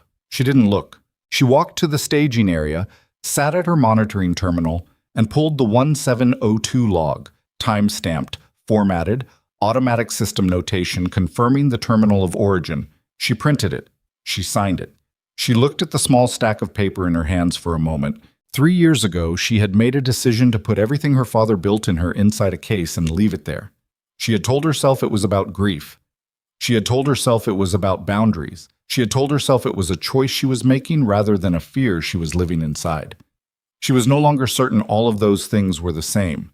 She picked up the printed log and walked back toward Dasso's office. The light under the signals office door went out at 17:51. She noticed it on her way back from the staging area, printed log in hand, moving at the pace of someone who understood that the next hour had a shape and she needed to be ahead of it. The darkness under that door was a small thing. It could mean Saab had gone to dinner. It could mean he'd moved to another terminal. It could mean a dozen ordinary things that had nothing to do with the name in the notebook or the transmissions or the closing window she'd been tracking all day. She filed it and kept moving. Dasso took the printed log without reading it immediately, which meant he already understood what it contained.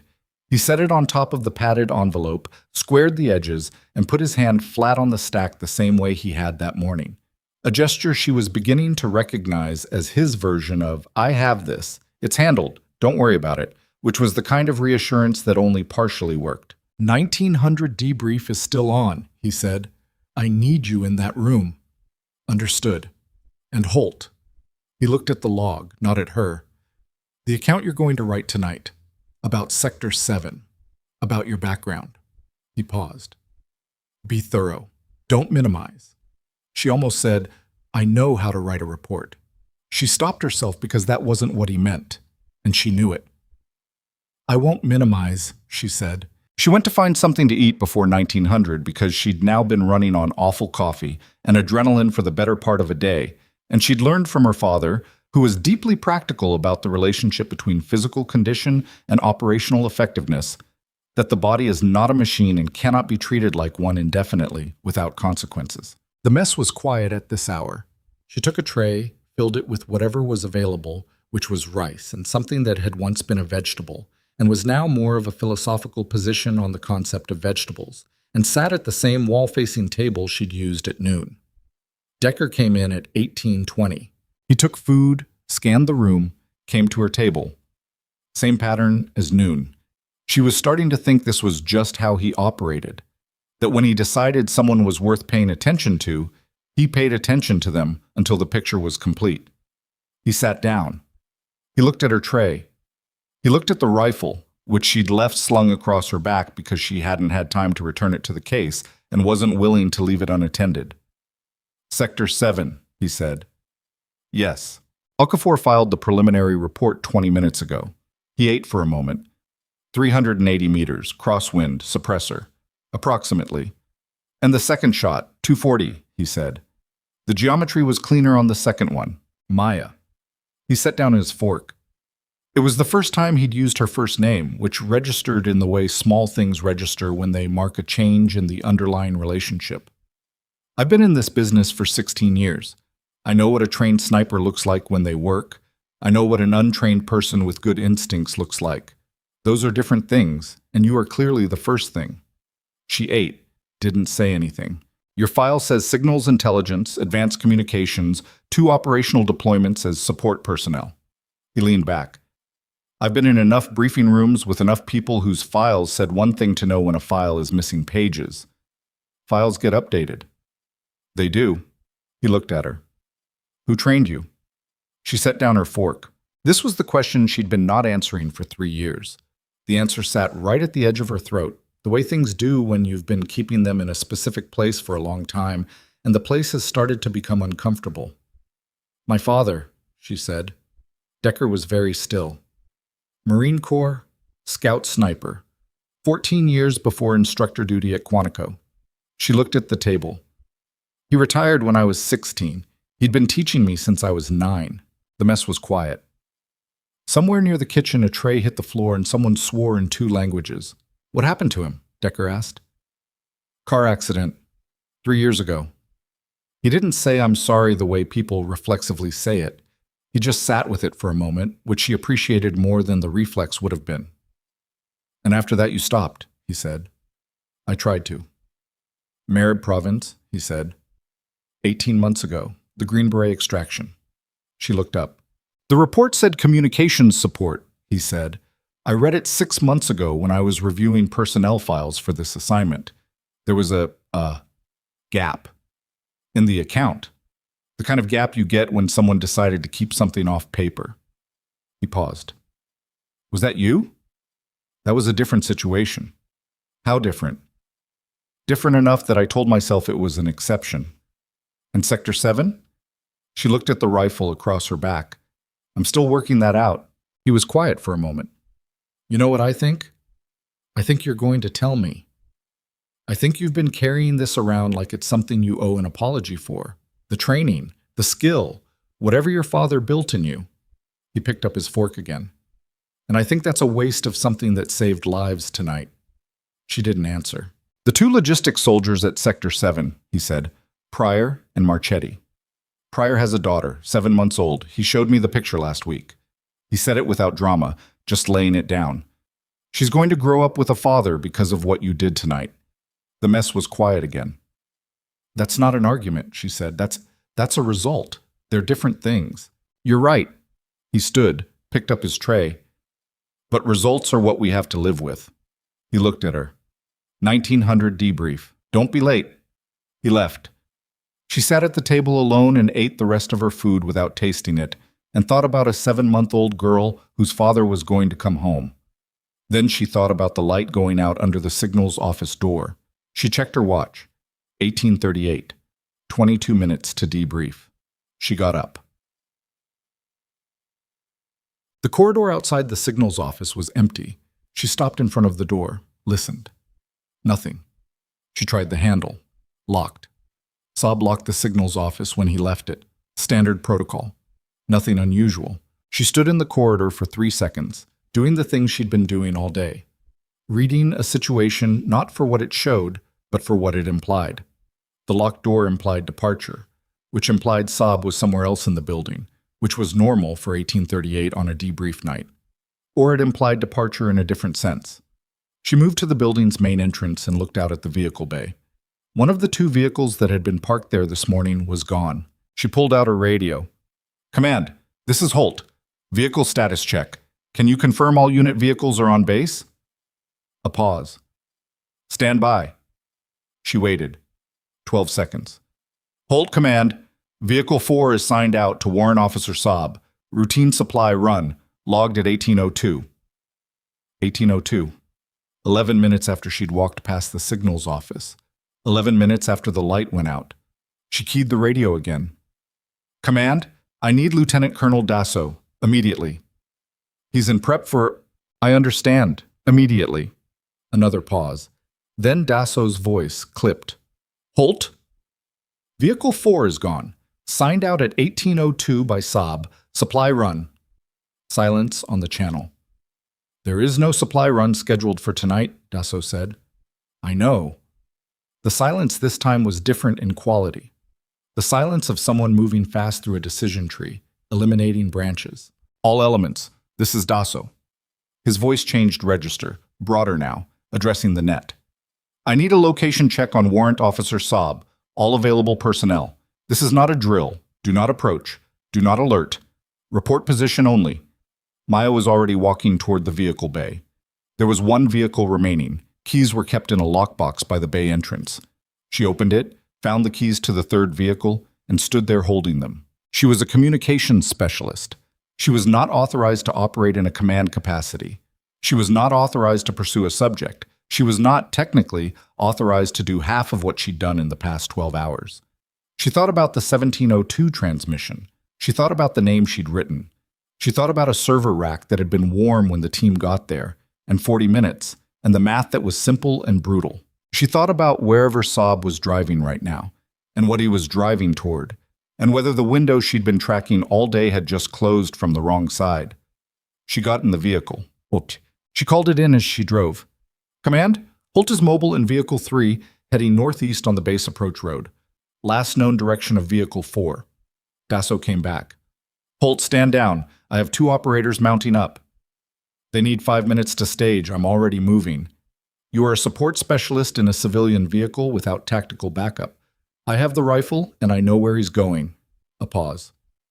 Explain. The Karen District, Northeast Quadrant. She was already on the base approach road, pushing the vehicle to the edge of what its worn suspension would tolerate. He made a transmission at 1702, burst signal, same cluster, from the signals terminal. Whatever he communicated, it wasn't just information. It was a handoff point. He burned his position here, which means he knew the window was closing, which means he's moving to a prearranged extraction. You're speculating. I'm extrapolating from a 12-day data pattern and the fact that he signed out a vehicle 11 minutes after I walked past his office door. She turned onto the main road, headlights cutting through the early dark. He made me this afternoon, in the briefing room. He saw something. I don't know what, but he moved fast after that. Another silence. The northeast quadrant of Karan is not a permissive environment after dark, Dasso said. I know. If you're wrong about the direction, then I drive around for 20 minutes and come back. And if you're right? She didn't answer that. Holt. His voice had changed again, lower, more direct, stripped of the command register. I need you to understand that if you find him, your job is to maintain observation and call it in, not to engage. Understood. Say it back. Observe and report. Do not engage. Good. A pause. I'm sending Decker and 2 operators behind you. ETA 12 minutes. Copy. She pushed the vehicle faster. She found Vehicle 4 at the edge of the northeast quadrant, parked in an alley between a collapsed apartment block and what had been a pharmacy. Dark. Engine off. She almost missed it. Only the moonlight catching the vehicle's side mirror at the right angle pulled it out of the shadow. She drove past without slowing, turned at the next intersection, parked the vehicle in a recessed doorway, and sat for 30 seconds with the engine off. Her breathing. In through the nose. Shoulders down. She got out with the rifle and moved on foot. The northeast quadrant at night was a different city from the northeast quadrant at day. The ambient light was almost nothing. A few fires somewhere deeper in the district, the distant glow of the operational base's perimeter lighting, and the moon, which was cooperating better than she had any right to expect. She moved through the shadow at the base of the apartment block, scanning ahead, keeping her exposure to the open street minimal. The alley where Vehicle 4 was parked opened onto a larger debris field, the remains of a building that had come down sometime in the past year, leaving a flat expanse of broken concrete and rebar that would be painfully exposed to cross. Beyond it, the back of a 3-story commercial building, windows dark. She stopped. Light in the building, 3rd floor. Moving, which meant a flashlight or a handheld lamp being carried through the interior. She ranged it, 180 meters. She moved to a better position, a standing section of the apartment block's outer wall that gave her elevation and cover, and watched the light. It stopped moving, stayed in one position. Then a second light appeared, coming from a different part of the building, moving toward the first. 2 people. Meeting. She keyed her radio, low. Command, I have eyes on a building, northeast quadrant, approximately 180 meters from my position. 2 individuals, interior, 3rd floor. One of them arrived from the direction of Vehicle 4's parking position. Dasso came back. Copy. Decker is 10 minutes out. 10 minutes. She watched the 2 lights through the optic. They were close together now. The meeting was happening. Whatever was being exchanged, information, physical materials, Final coordination. It was happening right now at 180 meters, while she lay behind a broken wall with a rifle and 10 minutes to wait. She thought about what Dasso had said. Observe and report. Do not engage. She was observing. She was reporting. The lights moved, both of them, together toward the east side of the building, toward what she suspected was a ground floor exit, which meant the meeting was over and they were separating, which meant the handoff was complete, which meant that in approximately 90 seconds, Saab would be back in Vehicle 4 and moving toward an extraction point she hadn't identified yet. And Decker was 10 minutes out. She keyed the radio.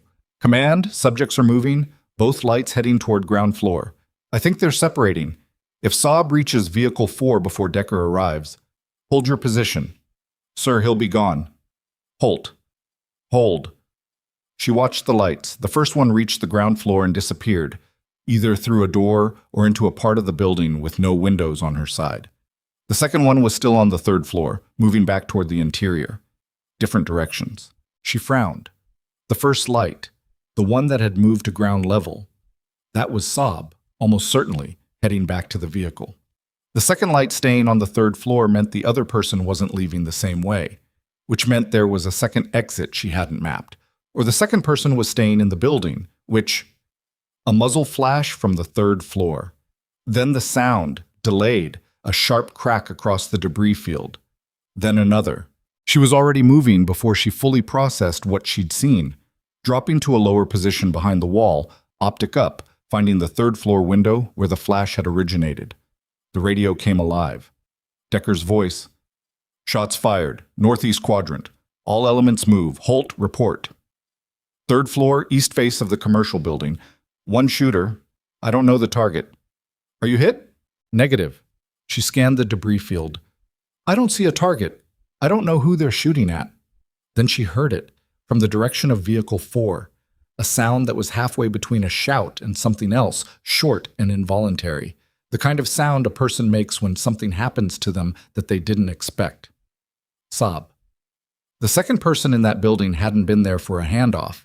They'd been there to close a loose end. She was up and running before the thought finished forming, across the edge of the debris field, keeping the collapsed wall between herself and the building's east face. The rifle was in her hands, but she wasn't going to fire into a building at a flash source at this range and this angle without knowing what was behind it, and she wasn't going to do anything at all until she understood the shape of what was happening. She reached the alley in 40 seconds. Vehicle 4 was there. Saab was on the ground beside it, one hand on his side, breathing in the specific cadenced pattern of someone managing pain. He'd been hit. She could see the dark spread of it through his jacket on the right side, below the ribs. He looked up at her. His expression did several things in quick succession. Surprise, assessment, something that might have been relief before it became something more complicated. Holt. His voice was tight. She crouched behind the vehicle's wheel well, keeping metal between herself and the building. Where's the shooter? Third floor, east window. He coughed. I walked into it. The meeting was... He stopped, breathed. It wasn't a handoff. It was a cleanup. She looked at him. The man she'd spent 36 hours building a case against was lying in an alley telling her he'd been set up for elimination. How bad is it? She asked. Through and through, I think. Right side. Doesn't feel like it hit anything vital. He said it with the clinical self-assessment of someone who'd been trained to evaluate their own wounds, which told her something about his background she hadn't had in the file. Who was in that building? Someone above my pay grade. He looked at her steadily. I'm not who you think I am. I think you've been transmitting operational intelligence to the other side for 8 days. I've been transmitting operational intelligence to a counterintelligence cell that's been trying to trace a source inside this task force for 3 months. He reached into his jacket with the hand that wasn't pressed against his side and produced a credential wallet. Standard size. He held it out. She took it. DIA. Defense Intelligence Agency. The photo was Saab. The identification number and classification markings were consistent with a deep-cover counterintelligence operative, the specific credential format she'd seen exactly once before, during a briefing on interagency coordination she'd attended in an official capacity before anyone had started paying attention to her. She looked at the credential for a long time. She looked at him. You were transmitting to the cell to flush the real source, she said.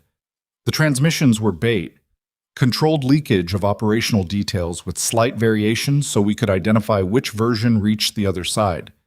He coughed again, adjusted his hand against his side. Your analysis was correct. The timing correlations, the pattern. You built an accurate picture. You just built it one layer short. Who is the real source? That's what tonight was supposed to tell me. He looked at the building. Someone in this task force panicked when your investigation started moving. They reached out to the network and asked for a cleanup. That meeting, he nodded toward the building, was supposed to be a handoff to someone who would help me disappear. Instead, it was a shooter in a window. She was already running the implications forward. If the transmissions were controlled intelligence, bait, then the real source wasn't Saab. The real source was whoever had seen her building the case, panicked, and made a phone call. The transmission at 1702, she said, from the signals terminal. That was you. Controlled release. Final piece of bait. He looked at her. I didn't know you were monitoring that channel. You're good, Holt. Better than good. But you walked into the middle of something that had been running for 3 months. She stood up slightly, angled toward the building. The shooter is still in there. Yes. And whoever they're working for knows the cleanup failed. Also yes. She keyed her radio. Decker, Holt. I'm in the alley with Vehicle 4. I have a wounded friendly. Saab, right side torso, stable. Active shooter still in the commercial building, 3rd floor east. I need medical, and I need the building cleared. Decker came back. 6 minutes. Can you hold? She looked at the building. 180 meters. 3rd floor east window. She already knew the geometry. I can hold, she said. She moved Saab to a better position behind the vehicle, further from the window's line of sight, better protected by the vehicle's engine block, and pressed his own hand harder against the wound. Keep pressure, she said. I've been shot before. Then you know to keep pressure. He almost smiled. It looked painful. You figured all of it out, 12 days of data, the timing correlations, the cluster pattern. He looked at her. Nobody else on this task force would have seen it. Someone did. The real source saw me building the case and moved before I finished it. Who do you think it is? She looked at the building for a moment. Then she said the name she'd written out and then mentally set aside when the credential wallet had changed the shape of everything. Saab was quiet. That's, he started, consistent with the behavioral pattern I observed. The managed expression in the debrief, the specific way the anomaly was handled in the 1-400 review, the timing of the regional analysis referral. She paused. Your credential changes who the transmitter was. It doesn't change who panicked when they thought the transmitter was about to be exposed. He thought about this. You're right, he said. I need to call Dasso. Call Dasso. She did. Decker arrived at 5 minutes and 40 seconds. She counted, with 2 operators and a medic who had the professional composure of someone who treated gunshot wounds with the same energy other people treat minor inconveniences. The medic took over from Maya immediately, assessed the wound with practiced hands, and confirmed Saab's self-diagnosis. Through and through, right lower quadrant, no major vessel involvement, painful and serious, but not immediately life-threatening. Lucky, the medic said. I've heard that before, Saab said. The building clearance took 9 minutes. The operators went in with NODs and moved through the structure with the systematic efficiency of people who had done this many times. Maya monitored from outside, radio on, tracking the team's position by their verbal callouts on the tactical net. 3rd floor, east room, 30 seconds of silence. Then, clear. 1 subject down, non-ambulatory. The shooter.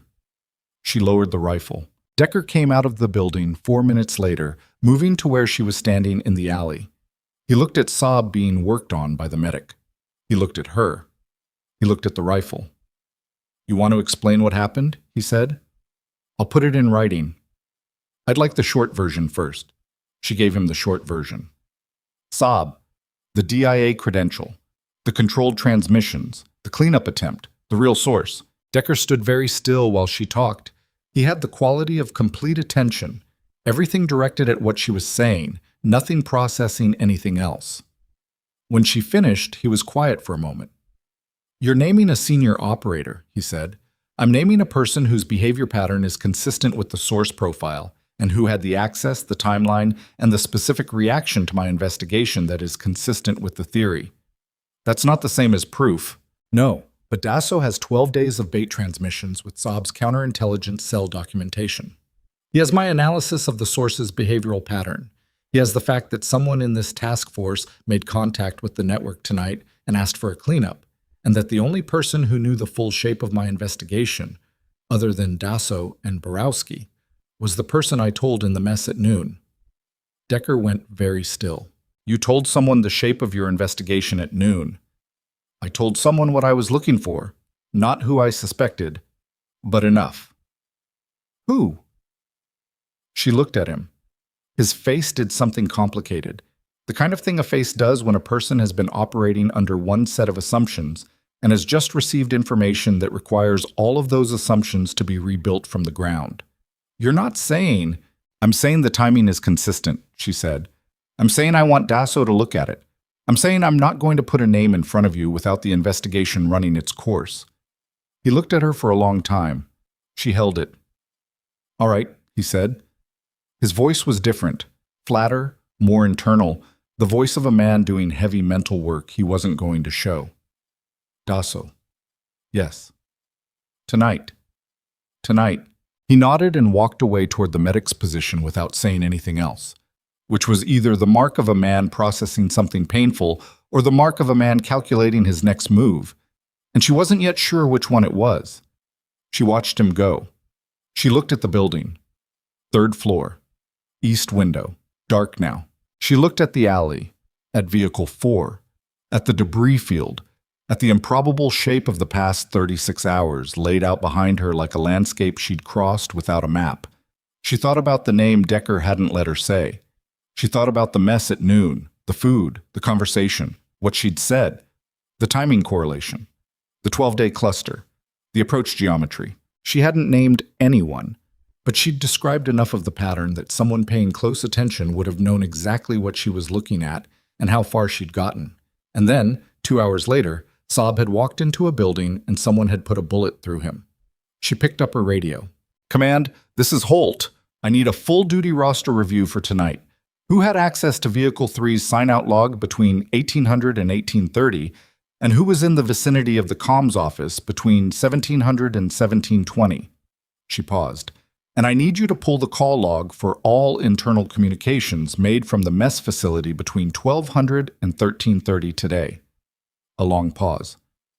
Holt, that's going to require authorization. Get me Dasso. She got Dasso. She made the request again. He authorized it in under 10 seconds. Then he said, get back to base, Holt, now. I need you in the room for what comes next. Copy. She looked at the alley one more time. Somewhere on this base, someone had listened to her description of a pattern, understood what it meant for their own position, and made a phone call that ended with a man bleeding in an alley. That someone was about to walk into a 1900 debrief with the rest of the task force and sit in a chair and perform the specific discipline of appearing normal. She knew what that performance looked like from the inside. She knew how much it cost, and she was going to be sitting across the room when it started to crack. She drove back to base with the window down and the night air coming in cold off the district, carrying the smell of concrete dust and something that might have been cook fires somewhere deeper in the city. The rifle was in the passenger seat because there was no one to object to it being there. The radio was quiet. Decker's vehicle was behind her, close enough that she could see his headlights in the mirror, which she found oddly steadying in a way she didn't examine too carefully. The base approach road, the customs building, the lights in the upper windows. She parked, slung the rifle, and went inside. The building had a different quality than it had this morning. A compression in the air, the specific atmospheric pressure of a place where something significant is about to happen, and everyone within it can feel it without being able to name it exactly. Personnel moved with the slightly accelerated purposefulness of people who'd heard things through the institutional channels that are never official but are always accurate. Something had happened in the northeast quadrant. Saab had been medevaced. Vehicles had gone out without full tactical staging. People knew something, they just didn't know the shape of it yet. Maya walked through all of it without stopping. through the corridor that smelled like diesel and old paper, past the signals office with its closed door, past the mess where the night crew was cleaning up, to Dasso's office where the door was open and the light was on and 3 people were already inside. Dasso, behind his desk. A man she didn't recognize, in civilian clothes, with the specific economy of movement of someone who has spent a long time being careful about what their body communicates. DIA, she thought. Saab's chain.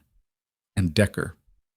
Standing against the far wall, arms at his sides this time, not crossed. A small distinction, a meaningful one. She came through the door and stopped. "Close it behind you," Dasso said. She closed it. The man in civilian clothes looked at her with the assessing attention of someone whose professional function was assessment and didn't say anything. "Sit down, Holt," Dasso said. She sat. "This is Mr. Calloway," Dasso gestured toward the civilian. "He's been running the counterintelligence operation that Saab was embedded in. He came in 2 hours ago. We've been waiting on his arrival since this morning." He paused. "He's going to explain some things. Then we're going to have a different kind of conversation." Calloway leaned forward slightly. He had the kind of face that was very good at being unremarkable. Mid-40s, medium build, nothing that caught the eye or held it. The face of someone who had cultivated invisibility the way other people cultivate presence. "Saab has been operational for 11 weeks, Calloway said. His voice was quiet and direct without inflection. The objective was to identify a penetration asset inside Task Force Raven that we'd been tracking for approximately 5 months through external indicators. Intelligence failures, operational compromises, pattern analysis across 3 theater commands. He looked at Maya. Saab's method was controlled information release. Bait, precisely calibrated, fed through channels that would reach the asset if the asset was who we believed it to be. And your analysis, Dasso said, looking at Maya, confirmed the transmission pattern independently, without knowing what Saab was doing. Confirmed and almost derailed, Calloway said. There was no criticism in it, just accuracy.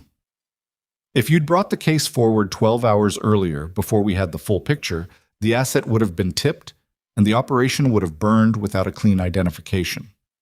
But I didn't, she said. You didn't. He looked at her. Because you waited until you were certain, which was the right call, even though you didn't know why. She thought about her father. You don't take the shot until you know the shot is right. She thought about how many times in the past 36 hours she'd come close to moving too fast, and what had stopped her each time, and whether that thing that stopped her was discipline or fear, and whether it mattered which one it was if the outcome was the same. The asset, she said, the real source, the person who made the call tonight that sent a shooter to that building. Calloway looked at Dasso. Dasso looked at her. We have them. The room was quiet. When? She asked. While you were in the northeast quadrant, Calloway's team intercepted a communication made from inside this building at 1821, 8 minutes before you called in Saab's position. The communication went to a cutout number we'd been monitoring. The content confirmed the cleanup request and included specific details about your investigation that could only have come from someone present in this building who understood what you'd built. She didn't ask the name again. She could see from Dasso's face that he was going to tell her. Staff Sergeant Owen Price, he said. She sat with that. Price was signals support, not the assault element, not the command staff. Signals support, which meant he had access to every frequency log, every comms record, every operational planning channel that moved through the task force's communications infrastructure. He'd been in her periphery the entire time, present in briefings, present in the staging area, present in the building during every significant planning session. She'd never looked at him directly. He hadn't been on her list. He hadn't done anything that caught her attention, which was, she now understood, a deliberate achievement. He'd been invisible in exactly the way Calloway's face was invisible, not by accident, but by sustained, practiced effort. How long? She asked. Based on the compromises we can attribute to him, at least 14 months, Calloway said. 14 months. 14 months of operations, of planning sessions, of personnel moving through the Karan district on missions that someone had known about in advance. Price has been in custody since 2005, Dasso said. He's being held separately. He hasn't spoken yet, but the communication intercept is clean and direct. It's enough. Maya looked at the desk. At the padded envelope still sitting there, edges squared, her palm print from this morning still somehow present on it in her imagination.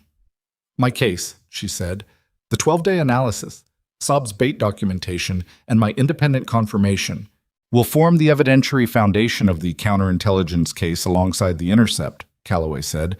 "Your analysis was the independent corroboration that made the case bulletproof. Saab's documentation shows intent and method. Yours shows the technical confirmation from a separate analytical track." He paused. "It matters. More than you might think." She nodded. She looked at Decker, who was still standing against the wall. He'd been very quiet since she came in, which was unusual enough that she'd been aware of it the whole time. He was looking somewhere past everyone's head, which was the look she'd associated with him being internally occupied with something he wasn't going to say yet. "What happens to the debrief?" she asked. "Modified," Dasso said. "Full unit assembly at 2100. I'll give them the operational outline, Saab's cover operation, the penetration, the resolution, not all the technical detail. Enough. And price. They'll know he's been removed. The nature of the charges will come out through proper channels."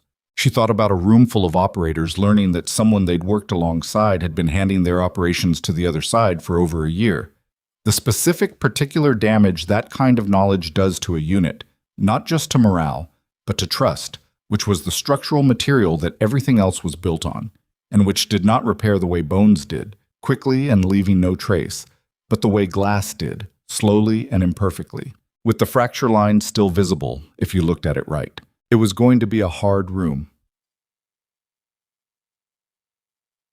Calloway left at 19:30 for a separate coordination meeting she wasn't part of and didn't need to be part of. Dasso stood and stretched his back with the careful movement of a man who was deeply tired and had several more hours of not being allowed to show it. He looked at Maya across the desk. "I need the written account tonight," he said. "Sector 7, your background, full." "I said I would. I know." He sat back down. "I'm going to tell you something, and I want you to receive it as operational information rather than whatever else it might feel like." He looked at the desk. "The account you write tonight will go into your permanent record. It will be read by people making decisions about personnel assignments for the next 10 years. The gaps in your file will be explained. The incidents in Marib province will be formally documented." He paused.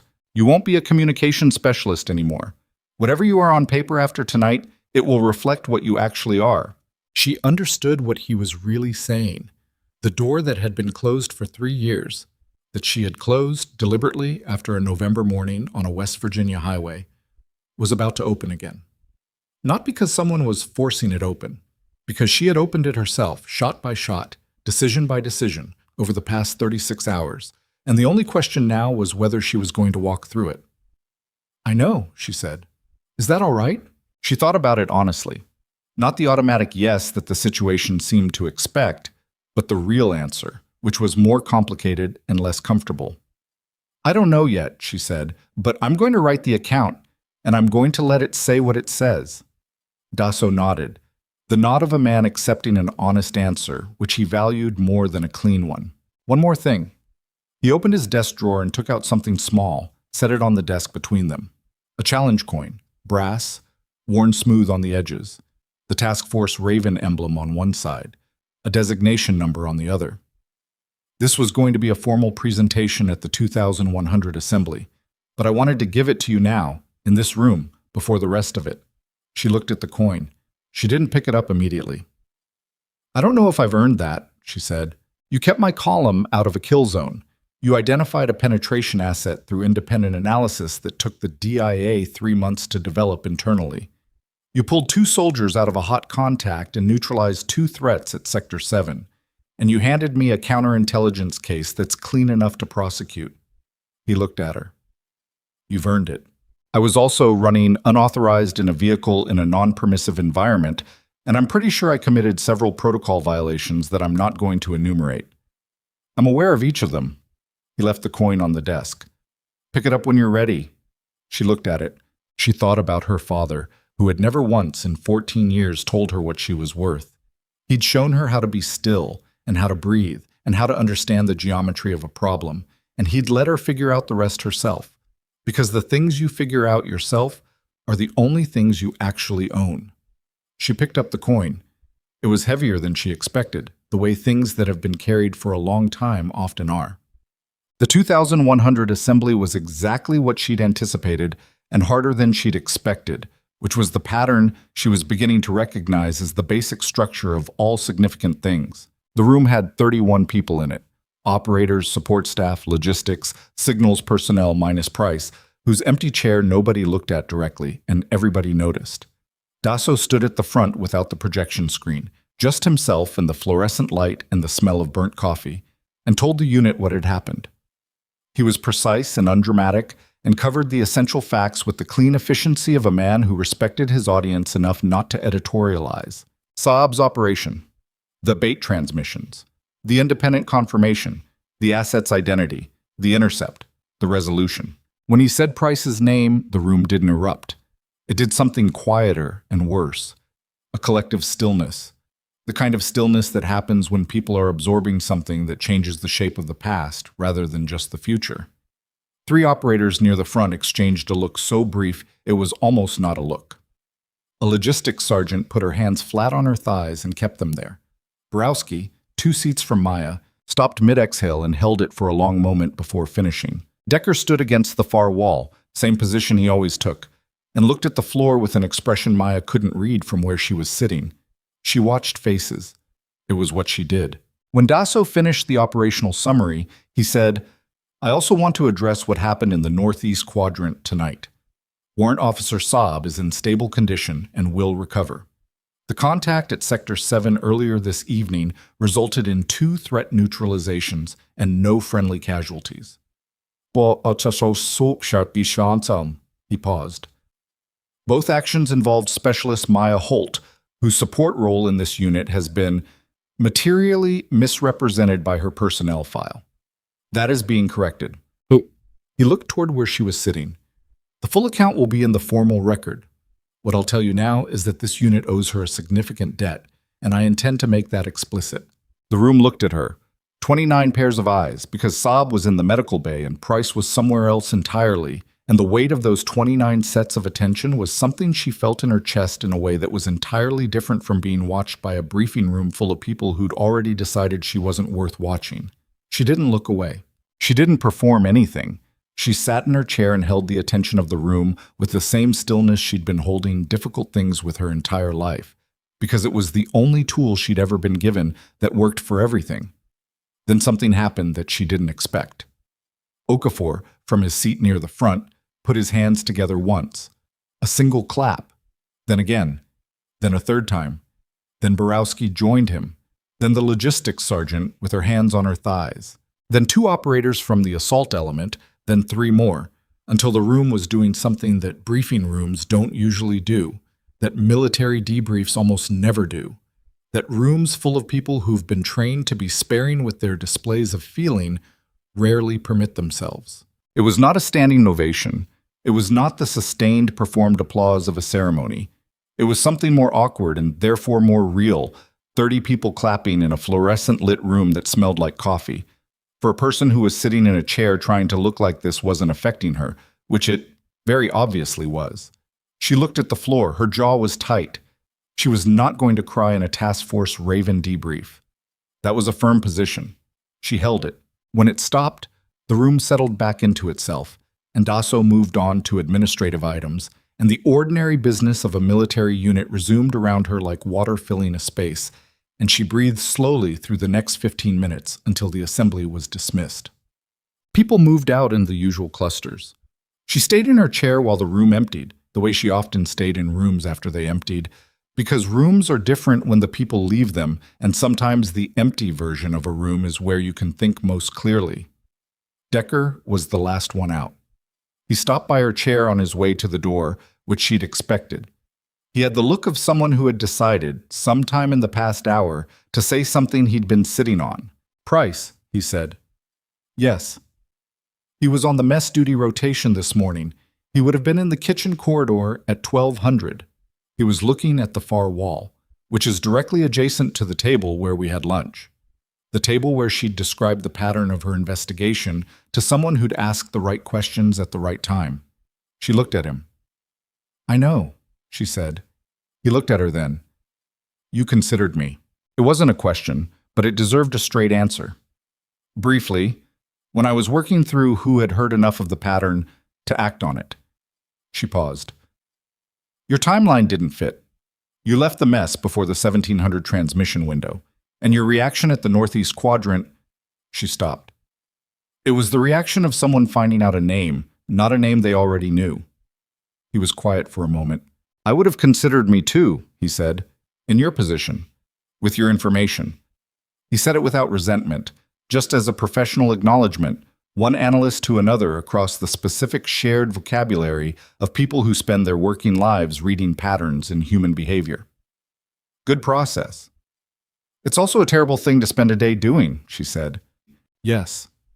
He reached into his kit and produced something. A small patch, the kind operators collect and trade and occasionally give away when they mean something by it. Task Force Raven, subdued colors, the particular version that the assault element wore rather than the support designation. He set it on the arm of her chair. For what it's worth. He walked out. She picked up the patch, looked at it. Two things on her desk now, metaphorically. The coin from Dasso, the patch from Decker. The formal recognition and the informal one. The record that would be updated tonight and the unspoken acceptance of a room full of people who had started the day thinking she was furniture. She wasn't sure which one meant more. She suspected it was the patch. Formal recognition came from institutions. The patch came from a person who didn't give things away easily. Boom. She wrote the account at 2200, sitting at the terminal in the staging area with the cleaned rifle in its case beside her and the coin in her jacket pocket where the notebook used to be. She wrote it the way her father had taught her to do everything, completely, accurately, without softening the edges or smoothing the difficult parts. She wrote Marib Province. She wrote the hillside and the borrowed rifle and the 11 hours and the 2 extraction teams and what she'd actually done there, which the official report had described as communications support, because the officer who'd been present had made a quiet decision that she'd spent 18 months being grateful for and was now, for the first time, not entirely sure she should have accepted. She wrote her father. She wrote 14 years of cold mornings on hillsides, of learning to read wind off grass movement, of patient, exacting instruction from a man who never told her what she was worth because he believed that was something you were supposed to find out yourself. She wrote the accident. She wrote November and West Virginia and the phone call in the federal building. She wrote the decision she'd made afterward, which she described accurately as a decision made in grief rather than clarity, which were different states and produced different outcomes. She wrote Task Force Raven. She wrote the briefing and the overlay and Decker's furniture glance and the 40 seconds and the spotter and the 41 minutes. She wrote the frequency logs and the 12 days and Saab's credential and the alley in the northeast quadrant and Sector 7 and 380 meters in crosswind with a suppressor. She wrote all of it. It took 2 hours and 20 minutes. When she finished, she read it back once, corrected 3 factual errors and 1 sentence that was more editorial than it needed to be, printed it, signed it, and put it in a new envelope addressed to Dasso. Then she sat for a while in the empty staging area and did nothing, which is a different thing from being idle. It's what happens after you've put something down that you've been carrying for a long time, the specific quiet of a body adjusting to a different weight. She thought about her father. She thought about the things he'd given her, not the skill, which she'd thought for 3 years was the thing she was carrying, but the actual things, the stillness, the patience, the specific courage required to take a breath and then commit. The understanding that there is a version of waiting that is discipline and a version that is fear, and only you can tell them apart from the inside. She thought he would have had complicated feelings about the past 36 hours. He would have been satisfied with the shots. He would have been critical of the 3-year gap, not harshly but directly, the way he was critical of everything, with precision, without drama, and then moving on. He would have said something practical about the value of putting things in the record and leaving them there. She thought he might have been proud. She was careful with that thought. Pride was something she'd learned to hold at arm's length because it had too often been used by other people as a reason to stop being careful, and she couldn't afford to stop being careful. But she let herself hold it, just briefly, in the quiet of the empty staging area at 0:30, on a morning that was technically a new day. Then she got up, left the envelope on Dasso's aide's desk, and went to her rack.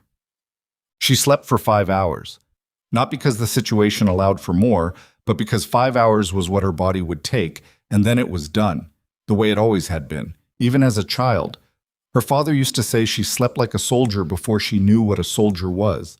She woke at 0600, dressed, and went to the mess. Borowski was already there. He looked like he'd slept slightly better than her, which meant he'd slept approximately adequately, which was the realistic ceiling given the previous day. He had 2 cups of coffee and pushed one toward her when she sat down. "Price is being transported this morning," he said. "I heard it from the logistics staff." "To where?" "Doesn't matter to us." He drank his coffee. "DIA has him. Whatever comes next is their process." She nodded. "Saab is stable," he said. "They're moving him to a proper medical facility later today." "Good." Borowski looked at her across the table. He had the expression of someone who had something to say and was deciding how to say it, which usually meant what he eventually said would be direct. "I've been sitting here for 20 minutes trying to figure out if I should apologize," he said. "For what?" "For not moving faster when you told me to call Decker at the intersection. For arguing with you for those 3 seconds instead of just calling." He turned his cup around. "Those 3 seconds didn't matter in the end, but they could have." "Borowski, I'm serious." "I know, the answer is no. You reacted like a reasonable person to an unusual request in a high-pressure situation. That's not something you apologize for." He looked at her. "You didn't react like a reasonable person. You reacted like someone who already knew what the situation was and exactly what needed to happen. That's different. I know it's different. That's what I'm trying to—" He stopped. Started again. "I've been doing this job for 4 years and I thought I was pretty good at it. And then I spent a day watching you work and I now know that I'm adequate. Which is fine. Adequate is a reasonable thing to be." He paused. "But watching someone be what you actually are, that's a specific experience. I'm just saying." She drank her coffee. It was still bad. She drank it anyway. "You moved fast when I asked you to move," she said. "You went to Kowalski and got the hardware log, and you took it directly to Dasso and you didn't tell anyone else. That's not adequate. That's solid." She set down the cup. "The case doesn't hold without the hardware log. The independent technical confirmation is what makes it prosecutable and not just analytical argument. You did that." He was quiet for a moment. "Okay." "Yeah." He almost smiled. "You're not great at taking appreciation." "I'm working on it." He did smile then. "Aren't we all?" But Dasso called her to his office at 800. He had the envelope, her account, on the desk in front of him, and it had clearly been read because the pages had the specific handling creases of paper that had been gone through carefully.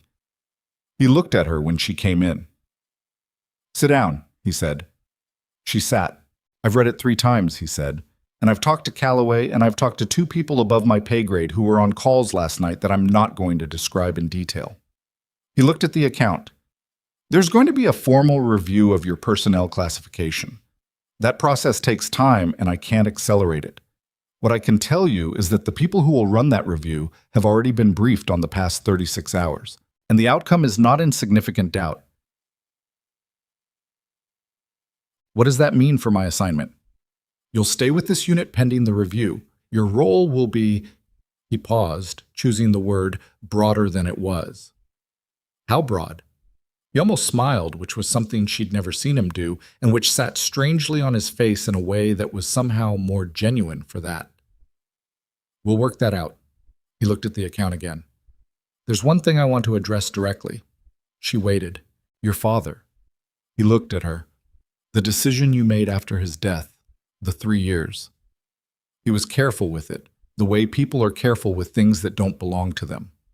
I'm not going to tell you it was the wrong decision. I don't know enough about what you were carrying to say that." "It was the wrong decision," she said. He looked at her. "Not because of what it cost operationally. I can't calculate that and I'm not going to try." She looked at the desk. "But because I made it from fear and told myself it was discipline, and there's a difference, and I knew the difference, and I made the choice I made anyway." She paused. "He would have told me to figure that out earlier. He would have been right." Dassault was quiet for a moment. He sounds like he was a hard man to disappoint, he said. He was a hard man to fool, she said. Those turned out to be the same thing. He nodded. Once. The nod that meant I understand that in a way that doesn't require more words. He reached into his desk and took out the padded envelope, her original documentation, and pushed it across. For your own records. The official copies are already in the chain. She took it. She stood. Holt. She stopped.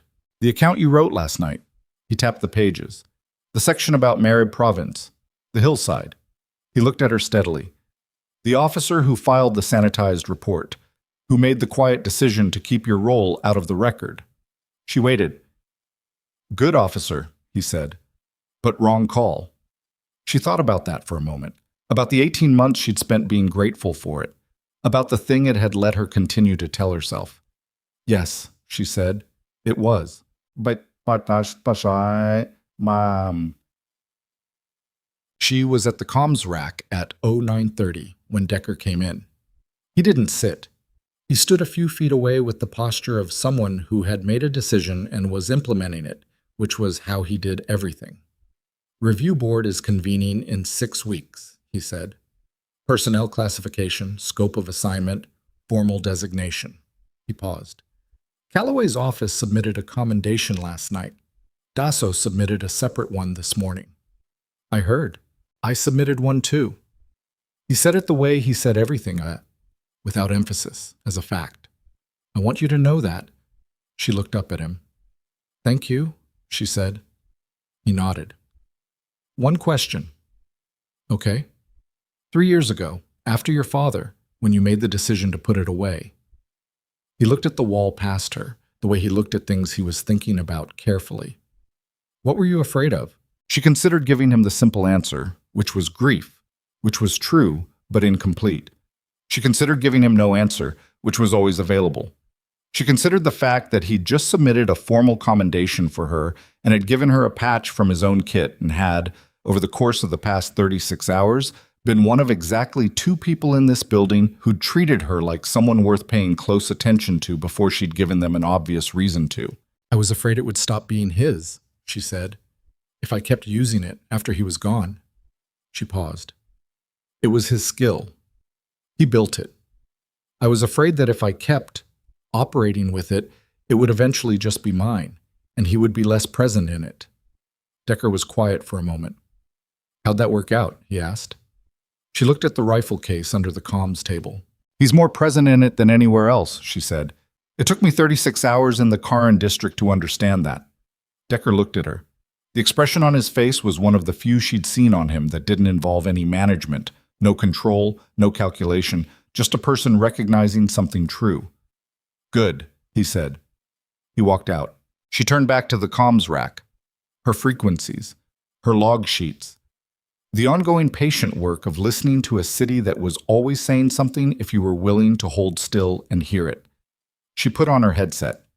She picked up her pen. She began. Step.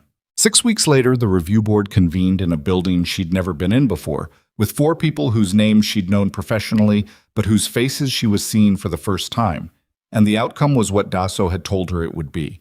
Not in significant doubt, which turned out to mean a reclassification, a new designation, a reassignment to a unit whose existence wasn't widely discussed, and whose operational footprint was deliberately small and unmappable. She packed her kit in the same staging area where she'd spent 36 hours building a case that changed the shape of everything.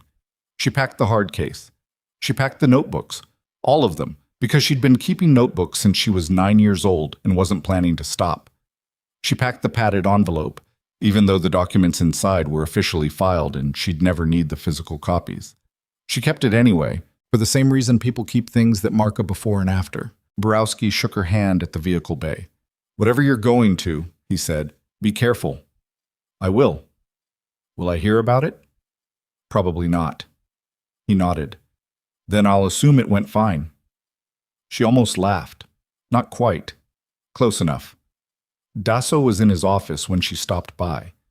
The same desk, the same 3 empty coffee cups, the same institutional smell of a man who worked long hours in a small room. He stood when she came in. "Ready?" he said. "I think so." "You'll be good at it," he said, not as encouragement, as assessment. "I know." She paused. "Sir, thank you for the 1,400 review, for not pushing me for the name until I was ready to give it, for—" She stopped because the list was longer than a doorway conversation could hold.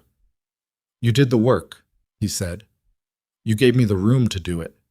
He accepted this with the same plain nod he accepted everything. Then he said, "Your father would have been satisfied with how this went." She looked at him. "Not proud," he added. "Satisfied," which I think is what he would have actually said. She almost said, "How would you know that?" She stopped because in some way she couldn't trace, he was exactly right. Satisfaction was the word. The particular, hard-earned, unsentimental approval of a man who didn't give it easily and didn't dress it up when he did. "Yes," she said. "That's the word." She walked out into the morning that was warm and clear and carrying a wind from the west, that she automatically read off the movement of a flag at the building's entrance. 7 to 9 knots, consistent, no significant gusts. She stood there for a moment. She breathed. She picked up the rifle case, slung it over her shoulder, and walked toward the vehicle that was waiting. Behind her, in the staging area, in the signals office, in the briefing room with its burnt coffee smell and fluorescent light, 31 people continued their work. Minus one who would face a federal court in 8 months and receive a sentence that would take 11 years to complete. Minus one who was already 3 weeks into rehabilitation for a through and through that had, against reasonable expectation, missed everything vital. And somewhere in the Karan district, which continued to be a city that traded hands and held secrets and absorbed everything done to it with the patient indifference of a place that has seen too much to be surprised by anything, Tariq Saleh had not been found yet. He would be. She would not be the person to find him. But the person who did would be working from intelligence analysis that she had built, on a foundation of 12 days of frequency data and 3 years of suppressed grief and 14 years of cold mornings on hillsides with a patient, exacting man who had given her something she'd spent too long treating as a burden and not long enough treating as a gift. She got in the vehicle. She looked out the window as the base receded behind her. The squat customs building, the vehicle bay, the flagpole with its 7 to 9 knot flag. She thought about stillness. She thought about the difference between waiting and hiding. She thought about her father. Then she looked forward at the road ahead, which was long and not entirely visible and didn't need to be, and she let the vehicle carry her toward whatever came next. The strongest version of yourself has never been the one that never doubts. It's the one that doubts and breathes and moves anyway, carrying everything it was given, wasting none of it.